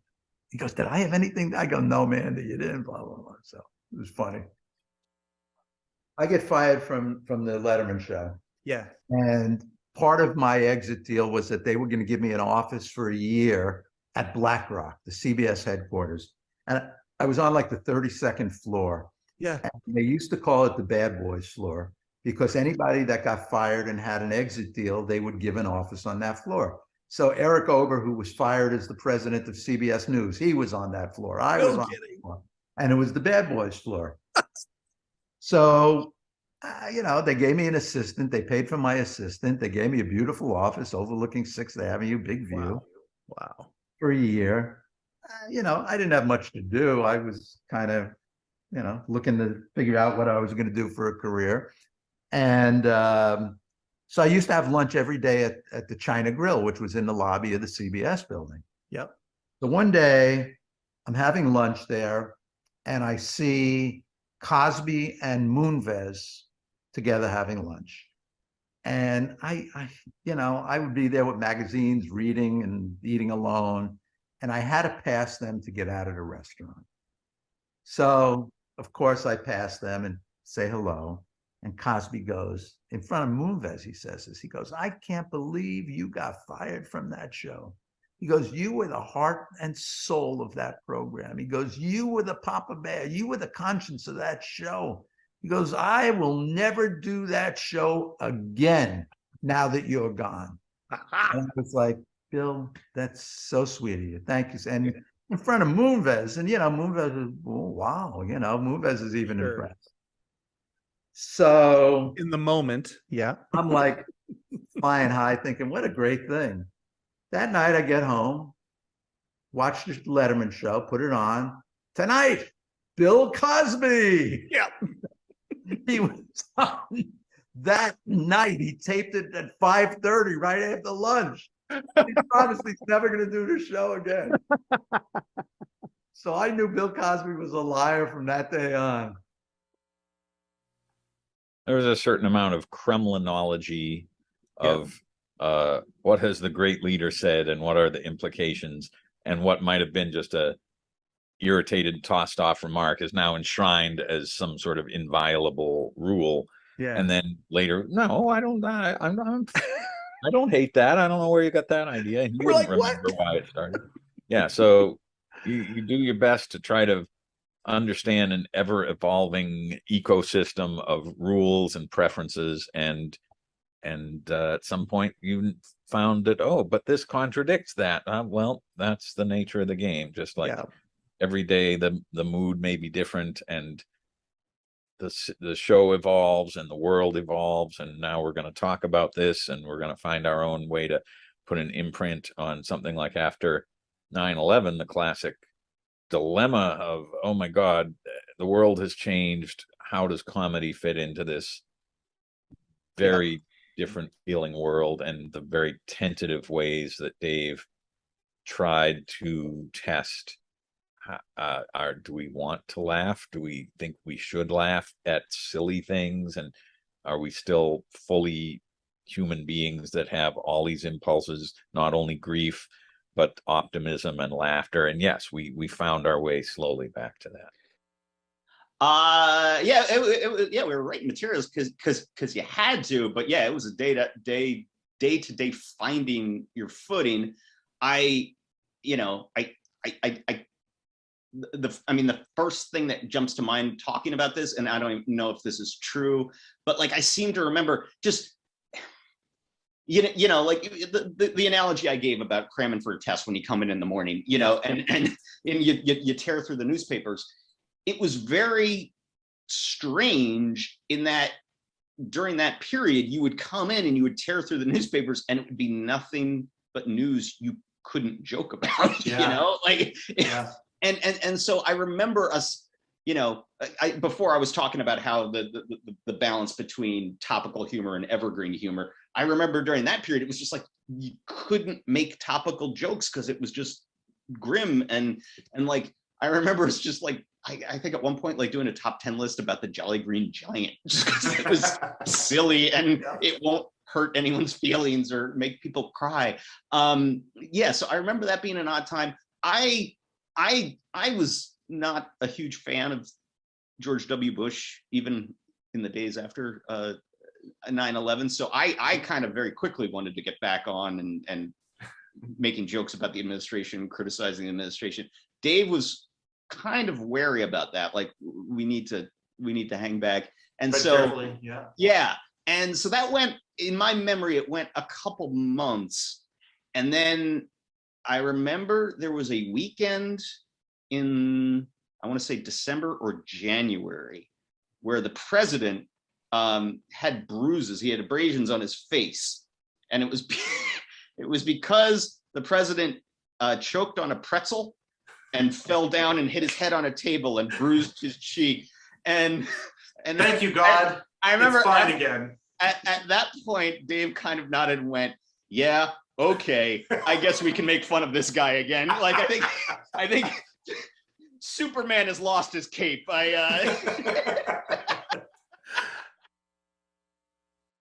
And then it was, I had to take 2 weeks off, which was kind of unprecedented. We didn't take much time off if we could help. But I was going to get to be in the Blues Brothers movie sequel. And I had to go and shoot it for 2 weeks. They liked everything the same, you know. So I was trying to figure out who am I going to get for 2 whole weeks. And it was our talent coordinator at the time was Sheila Rogers, who suggested, what about Warren? Oh my goodness, the one guy that Dave would be happy to look at and see, you know, if I wasn't going to be there. So Warren was able to do it. He started doing covers like we always do. He came in with various things written out, like a Spice Girls arrangement written out on score paper. Warren, what, you know. Anyway, that's another story. We work faster than that. Yeah. Dave, you know, I'd like to hear Warren's songs when he does it. So when he would do it, it would be all his songs. Yeah. Actually, for bumpers, play-ons, everything. Nice of him to be able to do it. And certainly that last show, What Can You Say? That was real television. He sang 3 songs. Yeah. Which was hard on anybody to rehearse 3 and then do them right away at the air show, but he, you know, this man was absolutely dying, and it was amazing. So let me paint the picture. We are, you know, he was supposed to do the show, John McCain. It was a big get. You know, he was a friend of the show. Running for president, but it was on the show. It was a big booking, right? Yep. And there was a big financial crisis going on at the time, and he used that as I won't say an excuse. It was like, okay, I got to get back to Washington because he was still senator. We got to vote on this thing. So understandable. No one questioned it, and the show went to their go-to guy, the modern day Tony Randall go-to. Oh my God, we need a warm body in the scene. It was Keith Olbermann. Keith always delivered. It was great. Yep. So Keith is there to paint the picture in the control room. I'm on the back deck. I've got like a very Get Smart type office phone, not a shoe phone, but like a 60s. It's a beige phone with the lines, very officey, right? Yep. And it was to my left were the 2 CBS technical guys. One of the 2 would be there. You have to make sure everything's okay with because wasn't the technical guy, so they were the technical liaison. Me, Schukei, Kathy Mavrakakis, Paula, another producer, and Jude on the end, right? We're in the back deck. I'm sitting there, and right behind Jerry, all right, Jerry Foley, our incredible director, and monitors. Yeah, people know what a control room looks like, and monitors, and it's all the different feeds. But because we were CBS, we had access to feeds at the broadcast center. Absolutely. So the broadcast center, yeah, we were on 53rd and Broadway. The broadcast center is on 57th and like 10th Avenue, 10th and 11th Avenue. That's Black Rock? Is that what it's called? No. Black Rock was on 52nd. That's where my office was. The Gotcha. broadcast center was an old milk factory, believe it or not, 2 levels. And it took up the whole block between 10th and 11th Avenue. And that's where 60 Minutes happened and the morning show and Katie Couric, the evening news, right? And occasionally we would get those feeds that were coming in. Yeah. So we're sitting there watching Keith Olbermann, and we'll be back with more Keith after this. And there's a murmur going on, and I don't understand what's going on, because they're talking on walkie-talkies. Yeah, we're gonna punch it in. Hold on 1 second. And then I look at the screen and I see Katie Couric is interviewing John McCain. I'm thinking, this has got to be a fucking tape. This can't be happening now. Oh my God! So I know what they want to do. I applaud what they want to do. Right? I think it's brilliant, but holy shit. You can't just do that without me just making one phone call, not to stop it, but to say this is happening, because a heads up has to happen. By doing this, our feed is out there too. And if Dave's picking his nose or someone's doing something silly, that what's to stop one of the other CBS shows for taking that footage. You know, it just becomes really ugly. But this, I think that was a great idea. So I hear them say they were about to take it. Someone tell Dave, da da da. I said, hold on, wait a second, right? And then I'm getting like pushback, right? And Jude and I go outside the control room to have this conversation. And I said, what I just told you, it's going to happen. We're going to do this, but I have to call Leslie. I have to give him a heads up that, you know, this amazing TV is going to happen. So getting back to what I said earlier, as far as managing my Leslie, I would never say, Leslie, what do you think we should do? That's not fair to him. He's not in the moment. You know, so it's literally, I get under my deck because that's the only phone that I had on that crappy little phone. And I'm whispering, it's like, McKay was supposed to be on the show. He canceled the last minute because he said he had to go back to Washington. But it turns out he's on Katie Couric right now. Dave's got the feed. We're about to put it up. It's going to be incredible TV. All right. I just want to give you a heads up. Okay, kiddo, great. Thanks. Boom. And then boom, it happens. It happens. And it happened at a time where somehow it got picked up. I think we put it out because there was always that window of time where as technology started to get wider, you know, where you could actually have a website that might actually have streaming video. Because we went through, well, in 96, it wasn't there. And by I want to say 2004, whenever this was, it was, I think we might have even given something to Entertainment Tonight. Like we were feeding it because it was gold. Because Dave was, what he did with that was amazing, right? I remember my wife calling me and going, what is happening over there? Are you okay? Because I'm seeing this all over the news. I'm like, you have no idea. But that was one of the greatest moments. It was one of the greatest moments. It was great. And then the great thing is, weeks later, whatever it was, McCain coming on, and you know, the road to the White House goes right here, right through here. Yeah, and you know what happened there? I screwed up. You know that little it was so good. And like you said, the thing about Dave, he's so forgiving. The minute people have the nerve to show up. Right? I think he did it with Hillary too. There was a lot of badgering of Hillary. I think she shows up on the show she finally did was the night he went in for open heart surgery too, by the way. That was like another crazy night. Oh, that's crazy. The day before. Yeah. Oh my God, this is like an acid trip. Once we got the ear monitors. Yeah. And we could speak to each other unbeknownst to anyone else in the world. Game on. And I mean, musicians every musician I've ever met is pretty much someone who could have had a calling as a comedian also. And just the jokes cracked constantly during the show. I mean, it's, you know, it's nonstop. It is nonstop. The things that I'm hearing in my ears, saying in other people's ears. Yeah, that went on constantly, Mike. Constantly. Yeah, speaking of On the Edge, yes, sir. So we're on the show one day and Dave's doing the monologue, and this was my 15 seconds. Dave's doing the monologue and he says a guy in Kansas City got arrested yesterday. I never have done this, but Tom Malone mentioned about the guy having sex with I whispered to Paul on the machine. intercom, I said, he came he into wanted to some come money. into money. and so Paul stops the show. Dave, my trombone player has a better punchline. And he gives him the punchline. And the show stopped for like 2 minutes. And Dave's like, where were you at the meeting? Oh my God. But the band has to write some material. Wow. Quite literally. Now they're writing the comedy too. Where the hell Walter were you Kim an hour ago? and Don Giller, take note to this moment and throw it out there, please. Get it out there right now. Don Giller has documented so much about the show. He'd be a good guy to interview. Don. Hey, Don is. We're eternally grateful for everything that Don does behind the scenes with us and the fact checking and all of the ideas and everything. This episode is Kim as well too. Very intelligent guy.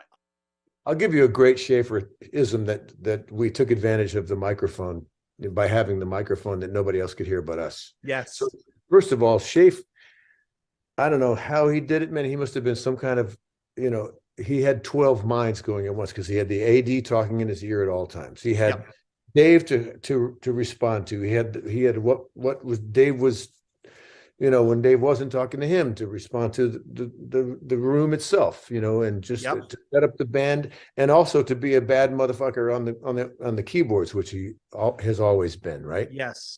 Genius on the keyboards and everything. I don't know what, just the brain and listening to people make mistakes and, making notes while we were making the mistakes and everything. Yep.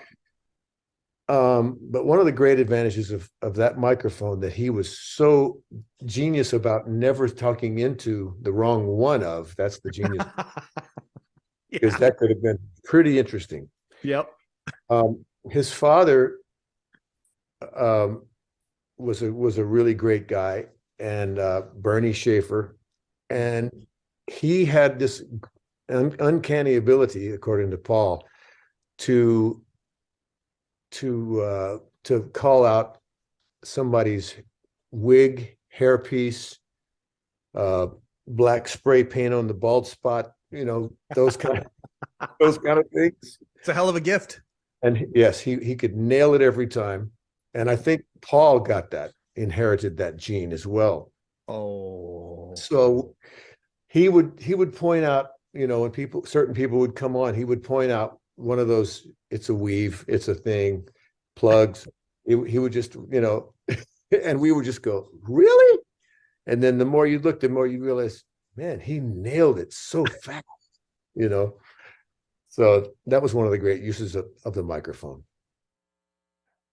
Well, he's coming. He'll be back. First of all the credit goes to segment producer Maria Pope, who is working now for Jimmy Fallon. But just in the spirit of, by now we were totally into doing play-ons and making little secret points.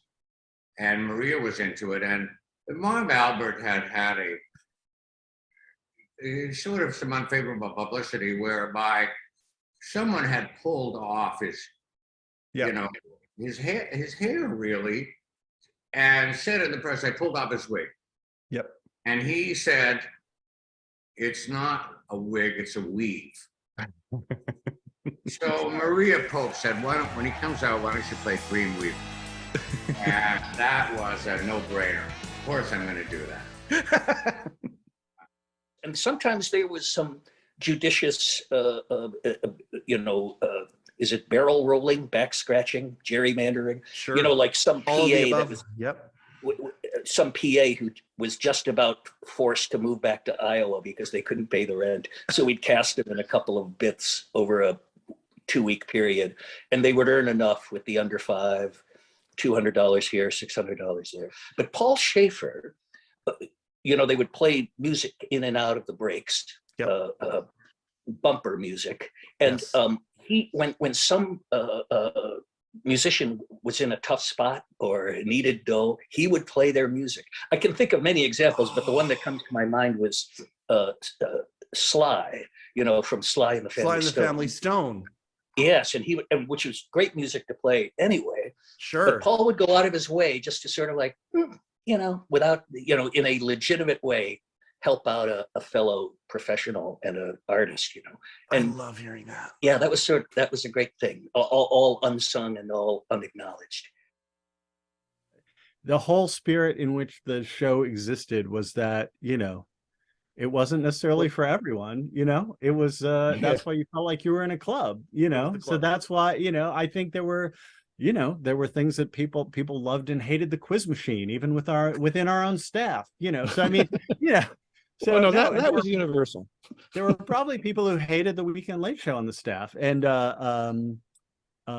Dave liked it. Dave loved it, and Dave Dave particularly liked it when I don't know how many episodes in it was when it took the turn where Bruce says something that I think Bruce says the kids are with their mom this weekend in one of the sort of like in one of the what sounds like an ad lib back and forth, and Dave just loved the fact that like this sort of B story was coming out between, we were just hearing about Bruce's marital problems in the promo for their D-level weekend show. So anyway, I don't know. I'm laughing because because, you know, again, when something tickles, Because it was funny. That Dave, was great. well, It was- but you also, everybody will say this, but when you make Dave laugh about something, you Right. know, it's everything you want. So that was very satisfying when he found that funny. Well, the one thing that sort of became our consistent way to contribute to the show was, I don't know if you remember Dr. Phil's words of wisdom that that went on every night, basically for, I'd say, at least a year. Oh yeah, you guys drove that one well. Yeah, and Dave just kept wanting to do them. Well, they're great. Yeah, and it was so, like, they were so easy to find, but Gabe and I had to watch every episode. Yeah, that was us, and we pitched it originally, I think, as as part of like a new for fall thing, or things that the show was going to be changing. And it was just supposed to be like a one-off thing that every once in a while we would hear a little bit of Dr. Phil's words of wisdom. But I remember distinctly, like, knowing that, you know, Dave had his whole Oprah thing, and the Oprah log of you know, her not calling and all of that, which I think was Carter and Craig's also. But knowing that Dr. Phil was coming out of the Oprah world, and I had seen, like, oh, this guy from the Oprah show is going to have his own show now.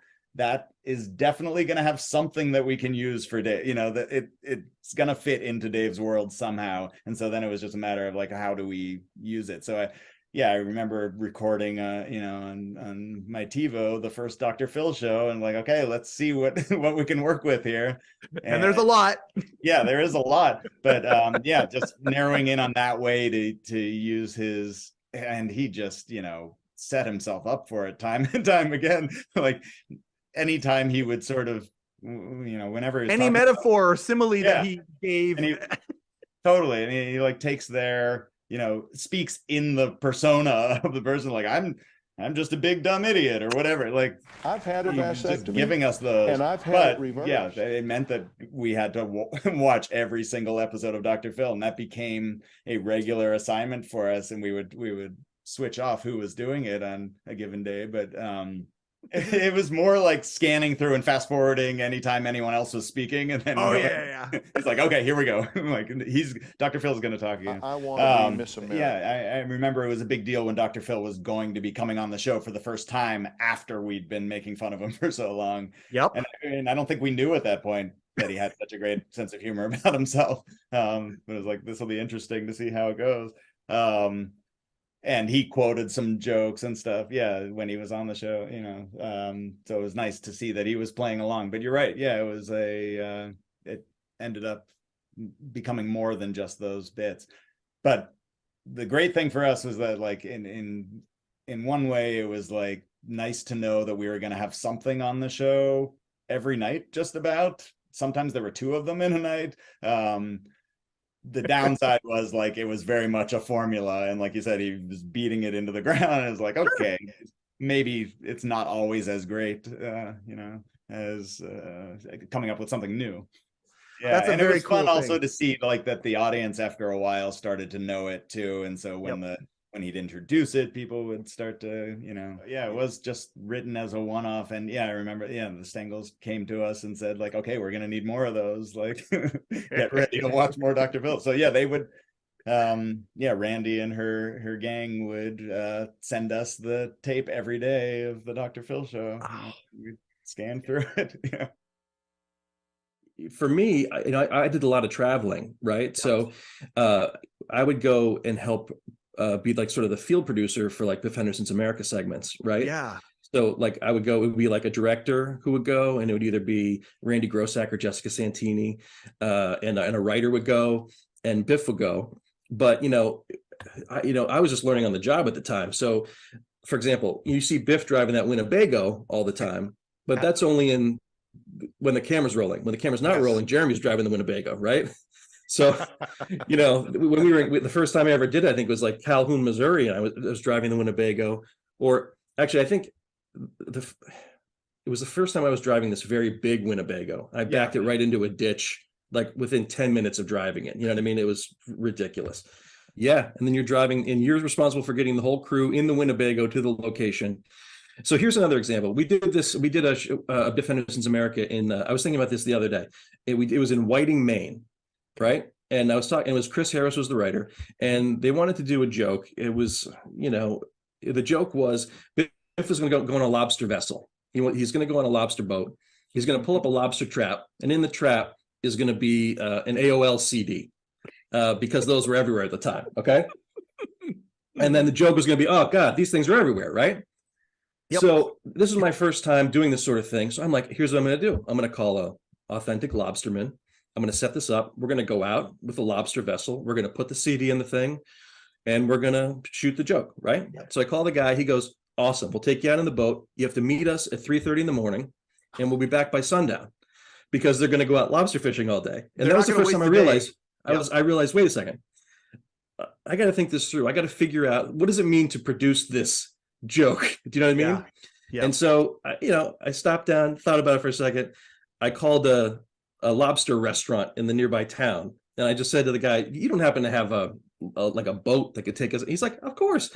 So within 20 minutes, we were on the guy's boat in the harbor. He put the CD in a trap and dropped it. So it wasn't as organic and natural, do you know what I mean? But it was one of those things I was learning to produce the comedy on the fly and saving us 12 hours on a boat for one joke. Do you know what I mean? I might be wrong about this, but I bet you if you ask most of the writers the same question, again, I could be way, way off on this. The thing that we most remember or we're most fond of is probably the oddest, stupidest, silliest. Of course it is. Instead of this one big piece that I did that was, 4 minutes and this and that. And no. Like when I'm together with Joe and Steve, the things that we kind of joke about or the things that we remember most fondly really just entertained us. I'm sorry, I'm giving such a disappointing answer. Like I can't remember one specific thing. I mean, like for instance, Joe's gonna love this. On Friday, Joe and I watched a clip that I wrote along with Jeremy Weiner, where NASA had developed this urine purification system so that astronauts could turn their own urine into potable water. And so Jeremy and I wrote this thing where Dave says, and look, we have footage of the test in action. And Joe plays an astronaut, and there's a big machine that says, I think, urine purification system or something. And he drinks this big glass, and then he picks up a plug, and he says, forgot to plug it in, still urine. Now, it's as stupid as you could imagine, but for some reason, like something like that, I remember with great fondness. And I know Joe does, I believe Jeremy does. Yeah. It's not that it was the funniest thing I ever did. It certainly wasn't, or the most memorable, but it's moments like that. And I think it's because, the one great thing about that job was we always tried to make Dave laugh and the people in the room laugh more than the audience. Yeah. I'm sure Dave probably wouldn't be thrilled to know that, like, we didn't care if the audience laughed, because I know he did. I would assume he did. He's the one who's got to sit in front of 400 people just staring at him. But if I could make Steve laugh when we were having dinner, I was, thrilled. Or if Steve made me laugh. Also keep in mind at the Late Show, probably in all places, but at Late Show, these things happened as a throw-off. As a throwaway. Like Jeremy and I were writing something, and I really don't remember what Joe's first thing was. And we just said, what if we get Joe to do it? That's it. That's it. And then there's always like this, you don't know how it's going to go. You don't know if how well the performer's going to do. You don't know how well the piece does. You don't know how well Dave's going to respond to it. There's a number of moving pieces that could, kill something quickly. But I think once you see Dave enjoying it, it's like, well, let's get Joe to do it again. And then it always, always, always worked. And yeah. But for me, I just feel like I'm very much the everyman. Whereas I'm not saying Joe is not an everyman, but I'm just saying he certainly does. It's easier to do an impression of Joe than it is to do of me. It's Joe brought something special. He really did. I mean, he'll probably roll his eyes at that, but it's true. It really was. He was always very good. I'm happy to talk about every appearance I did and whatever things, and I know you're very effusive in your praise of the writers and everyone else involved with the show. But I have to say, I can't really take credit for much of any of that. I don't think all of my appearances, I think, were written by other people. I never wrote myself into the show. Yep. I wasn't like, Lucy saying, hey, put me in the show, make me a star. No. So it's like the other writers sensed from the beginning, oh, this is a person who's not very comfortable with attention. So therefore, what we have to do is give him the attention that will create some sort of a awkward magic. But, Dave always liked having staffers on rather than actors playing characters. So anytime you could turn a staffer into a character, that was helpful. And especially if it was someone who you could tell wasn't really entirely comfortable being on the air. I mean, that's how, Rupert G, he's a smart, friendly guy, but you can tell he's not exactly, Mr. He's not super telegenic and like, let's entertain America. He's like, he's trying to sell sandwiches, and here comes a camera into the deli. He'll be friendly, but like, you can tell he's not dying to be a star. And, Biff and, Pat Farmer and going back to the old shows, Al Marr or, Larry Bud Melman, he was an actor, but just barely an actor. And the thing that they all have in common is they kind of probably don't belong on camera. Right. They're not super photogenic. They're not super charismatic. They don't have any discernible talent. So of course it's going to be fun for Dave to put them on there and see if he can kind of milk some awkward energy out of them. So I was very, very pleased to be one of those people who the show latched onto in that way. I never expected it or imagined it would happen, but the other writers were very kind enough to try experimenting with me like that. Like before the show, I remember there's one story I've told a couple of times, but before the show, Calvert had to go to the restroom, and this was in the year 2000. So it was the guests that night were Crosby, Stills, and Nash, and Al Gore, I think, because it was election season. Wow. So it was a weird night there because Secret Service is all over the place. There's bomb sniffing dogs. There's, this iconic band rehearsing, and Calvert. He has to go to the bathroom, which is right across from the sound effects booth under the stage. Yep. So I take him from the alley under the stage to the bathroom. I'm waiting outside the door. I think I'm making small talk with like Gary Caffell, who's the sound effects guy, who did all the glass crash sounds and everything. Yep. Next thing I know, 4 Secret Service agents come down the hallway and sort of push me aside. And then I see Al Gore, who goes right into the bathroom while Calvert's in the bathroom. And all I hear is Calvert scream. And I just see Al Gore walk back out. And I'm just standing there like, what just happened? Like, Calvert guy just didn't lock the door, and someone told Al Gore the bathroom's right across from sound effects. Let me tell you a very funny Tony Mendez story. Please. This might be a little inside, but what the hell? I go into Dave's office one day. He said, guess who just called me? I said, I have no idea. He goes, Vice President Al Gore. I said, really? Yeah. He goes, yeah. He said, Dave, how many times have I been on the show?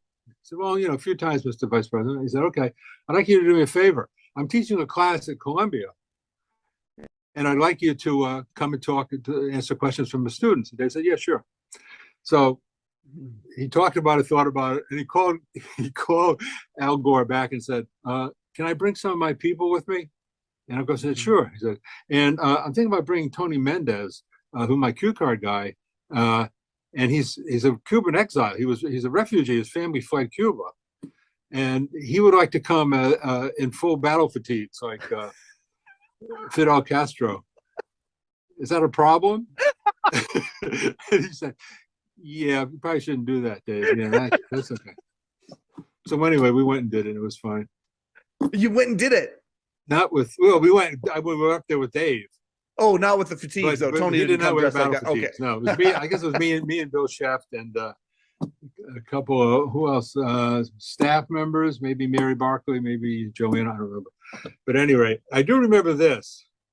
One of Al Gore's staff members was with us, and it was Al and Dave were way up ahead, and he turns to us and says, "From this point on, I think we should probably refer to our bosses by code names."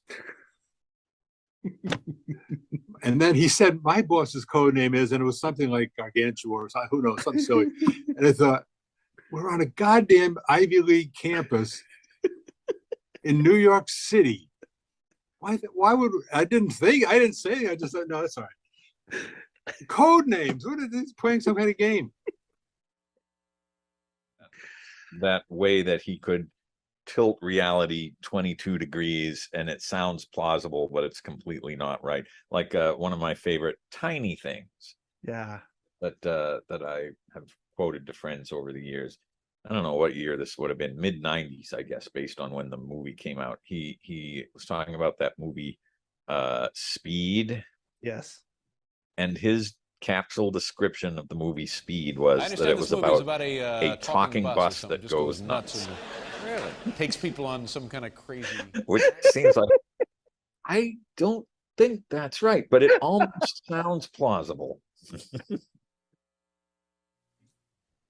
Yeah, I looked up to Steve Young as, man, if I could ever be a third as all around funny and useful and good in any situation as Steve is, then I'll be fine, because he was such as a writer who'd been there for a long time but hadn't lost a step or never felt like he was going to start to run out of ideas, which is just breathtaking to me. You talked to Steve Young, right? You said? Oh, a couple of times, absolutely. Yeah, Steve. Love Steve. Steve, like the writers sometimes are my best friends, and sometimes they created massive headaches. Like he pitched, we do a Civil War reenactment on 53rd Street, right? With two, you have two different sides. You have, different guns. There was they were going to fire a cannon, right? And so it was Jill found the people, and it was one of those things I had to help wrangle them all that day. Yeah. And Jack Hanna was on the show that night, he brought a water buffalo, but the water buffalo couldn't be near the cannon, so we had to move the water buffalo around the corner. And then in rehearsal, we didn't shoot the big cannon because they didn't want to waste the ammunition or whatever. Sure. And but then the actors they didn't want to pretend to die because they were on TV and they wanted to be on TV as much as possible. But the whole point of a Civil War reenactment is some people have to get shot, and it was just insane. And then we did it on the show. From the mind of Steve Young. Let's make from the mind of Steve Young. I could be wrong, but I'm pretty sure it was Steve Young. And then I remember during the show, just everyone is shooting their rifles or muskets or whatever, and then the cannon goes off, and it's just insane, and it reverberates throughout the entire neighborhood. And then it got so smoky with this. It was just, I saw a lot of crazy stuff. The writer, because we're a late night show. Yeah, we come on after the average viewer has consumed a fair amount of news. So, you could say one of our mission statements, or our mission statement, is to kind of give the comedic spin on something they've seen in the news. Well, some days there's just really no news. Slow news day. And that used to turn into kind of the most fun day. And we always still talk about, it was a Wednesday and Steve Young, and it was just a brutally slow news day. I mean, look, I yearn for a slow news day now, and Steve Young wrote this whole piece about hump day. It made no sense. I mean, it made sense, but it was just that we're putting on a 30-second or however long piece about it being hump day. And it was like such a great performance by Steve. It's like, what could I do? How do I turn a nothing into something? Yeah. That is what I remember most fondly. It's, there's a joke about whatever, about Clinton, about Bush, about whatever. But, to be able to just create your own premise which is the hardest thing. And, you know, create something out of whole cloth. And Steve was always so good at it. That's what I remember so clearly. That was one of those things, like Steve Young was always the best at coming up with, you know, the random thing that seems so obvious, but it's so funny, you know. Like one day we were, it was like a random middle of the week and we had nothing for a comedy segment, and he ended up just pitching a commercial about you know, hump day, and it was you know, different questions about people and humps, and it was just one of those random funny things about, it was just a commercial for hump day because it was the middle of the week and we had nothing else to talk about and there's nothing topical, you know what I mean? Just people would come up with, and people could have come, the way he approached things from such a unique, skewed point of view was just awesome. And a lot of times, you know, Lee and Steve and Joe, they could just come up with something so clever and unique that bailed us out of jams time and again, you know.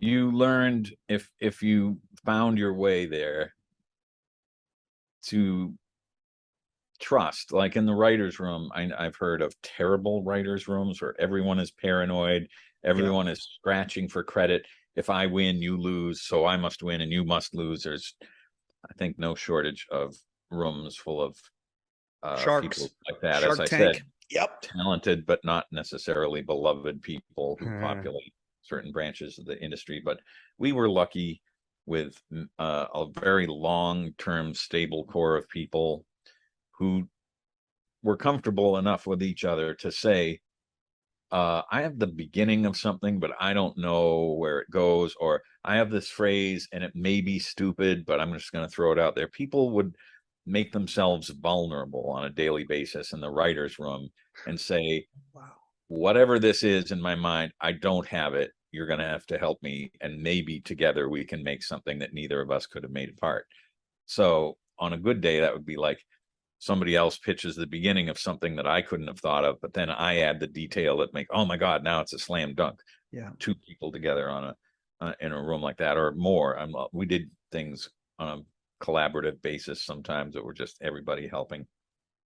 But that took confidence that you believe these people are not rooting against you. It's trust. It becomes a trust issue. Yes, that you want to do well, you want to be funny, you have that ego, and you want to keep proving that you're worth the paycheck. So if a long time goes by and you're not getting anything on, that's not good. But you're also feeling like if Tom Ruprecht or Joe Grossman has the best idea today and the show is great tonight, well, we've all won. We know it'll be my turn next time or next week or whatever. And not all shows get to that sort of collective trust. And there's all these other ways things can go wrong along the way. Production bottlenecks and some news story flares up in mid-afternoon. You have to rewrite the whole show to be about that and throw away this other good stuff that you were excited about. So yeah, you just learn to trust people, hopefully, if it's a good place like that, and not agonize about what did get on. Hopefully over the long haul, you'll have some Hall of Fame pieces you'll be glad about, that they beat the odds and got on and were triumphant. Like one I remember is just one of these silly ideas. It was fairly late, and I think I did write a song for it.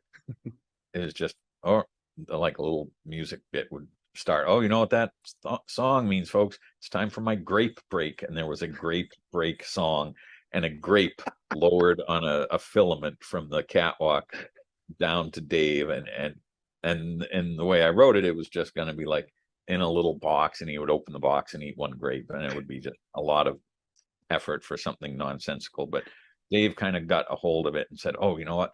Put the grape on like a sewing needle. And then he did this long thing where he's trying to get the grape in his mouth, and you see shots of that stagehand with the fishing pole with the grape on it.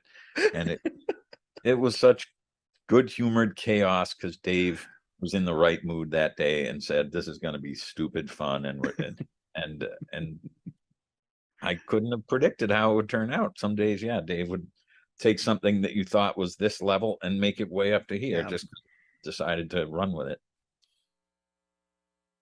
We also did MacArthur Park with Jimmy Webb on piano. Yep. Willie singing lead and playing bass at the same time on camera. So I got to write that whole big giant orchestra for that, French horn, strings, brass, woodwinds. Will, that's like that's such a famous performance in itself. I can't really say that that's part of a group of things that happen like that. That was very special, and Will was just awesome. He was so good. Oh my God. And he's playing while he's singing that, which is, oh my man. And blocking. He's moving around. He ends up on top of the cake. Like he had to end up on top of the cake and then hit that high, long note at the end. I mean, he was just, man, I have to give him his props. Will Lee is so major. He is so wicked. He is such a genius and so gifted, such a badass, and maybe he gets the best guy award. I had to wear a device in my pants for to get that high note. Anyway, seriously though, it was a harrowing experience because first of all, you're playing and you're singing at the same time. So you got to like figure out you got to fake out some kind of way to coordinate those two things and to either like pay attention to one or the other to not screw up the whole orchestra, So you screw up one and that's going to throw everything off, and you screw the other one and it's going to throw everything else off, So you got the bass playing, you got the singing. And I had written out like a hybrid kind of chart for myself to appear on the teleprompter. Oh, no shit. It kind of let me know, it was a lyric thing, but it also had like some hints about what to play, Oh, and it that's was weird. fascinating. I have it somewhere. I don't even know. It had just enough information for me to be able to pull this thing off. But the physicality part of it, I had my vocal coach there. I was kind of bummed because when I sing on stage, I have enough breaks in between phrases that I can just go to clear my throat if I need to.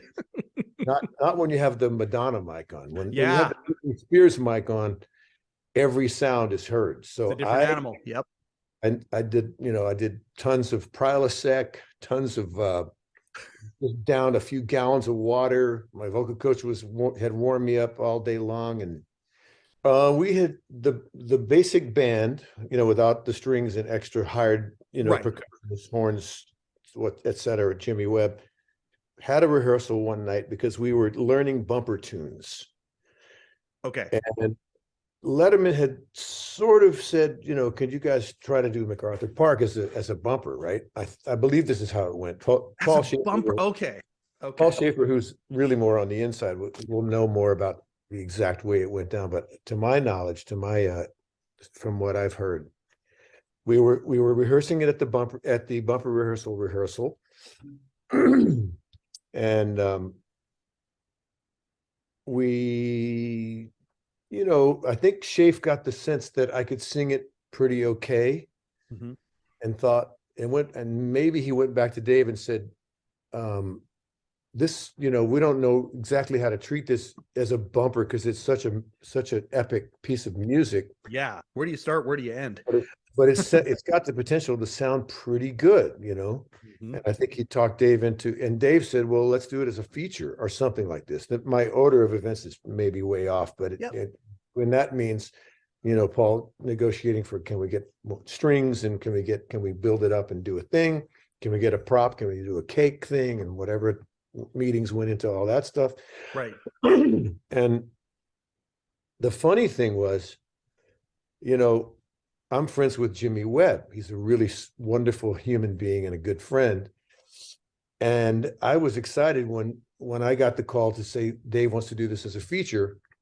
And I even had a date that I knew that it was going to be. And I was able to call Jimmy, and say, look, just want to let you know that I've been asked to do your song. It's this MacArthur Park thing.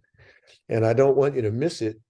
Are you going to be anywhere near a TV set on blah, blah, blah, whatever the date was? I think it was like in July-ish or something. How cool is that? That's awesome. Whatever it was going to be. He got like really emotional about this. And he said, man, yeah, because at this point, it had been announced that the show was going to be ending at a certain place at a certain time or whatever. It was known that the show was going to go away. And that's what he got emotional about. He said, man, I'm going to miss this show so much. I watch it every night, blah, blah, blah. Yeah. And then a light bulb went over my head, and I just thought, wait a minute, I got to see something. Are you going to be in New York at that time? You know? And he said, well, I'm just coming off a tour. Yeah, I'll be in town. I'll be around, you know, when that's happening. And I said, you know, let me call you back in a couple of minutes. And I went over, and to my memory, and I think Schaefer had already had this idea, but I think it's my idea. But I went to those guys and I said, can we ask Jimmy, can we invite him to do this with us, you know? And which, because everybody said yes, including Jimmy, it was like the saving grace for me that day and night of doing that, because I have to tell you that he was so into it that he was like a little kid. He was so nervous. He had to play that intro, that harpsichord intro that he hadn't played since the actual recording with Richard Harris. He hadn't played that since that time. And I think he felt a great deal of like pressure and responsibility to get that right. So he was just like, I was chilling him out, which cooled me out, which really gave me the freedom to go ahead and just do it, you know? Yeah. You know, in between breaks, I could see how nervous he was. And I'd be, hey man, it's going to be great, you know? And I'm over there like, yeah, who's telling you it's going to be great? I needed one of those in my ear, but instead I was Jimmy's guy. Ladies and gentlemen, welcome to another episode of MacArthur Park on the Letterman. That's right.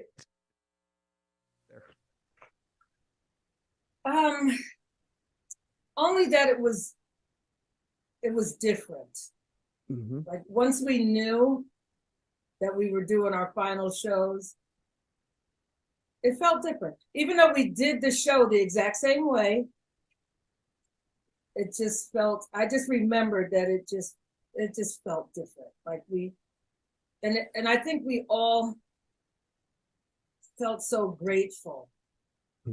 Yeah, we were grateful to David and to Paul and to the universe and to each other. You know, we really felt, that's what I remember feeling amongst us all, that we were very grateful.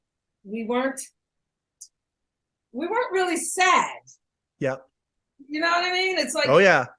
Yep. Yeah, it wasn't like, oh God, it's over. It's no, like, that last 6 weeks was a celebration. There's no question. It was a celebration. Yeah, it's like we would have wanted it to continue, of course, but it was like, okay, well, hey, there's nothing to complain about. Like we had a great time. We had a great run. It was more than what one could even have expected it to be. So it's like, hey, you know, sometimes you gotta die because nobody can live forever, you know, like, and it's nothing to be sad about. Nothing bad happened. It's just what it is. And I just remember we were very happy. We were very happy. Like we knew it felt different because we were ending it, but at the same time, we were really upbeat. Really, nobody was down in the dumps or anything like that. No. Afterwards, I was going to say the crash comes after. Yeah. I remember being depressed for like 6 months. I didn't get out of bed till like 1 o'clock in the afternoon. You know, it was just like terrible. Yeah.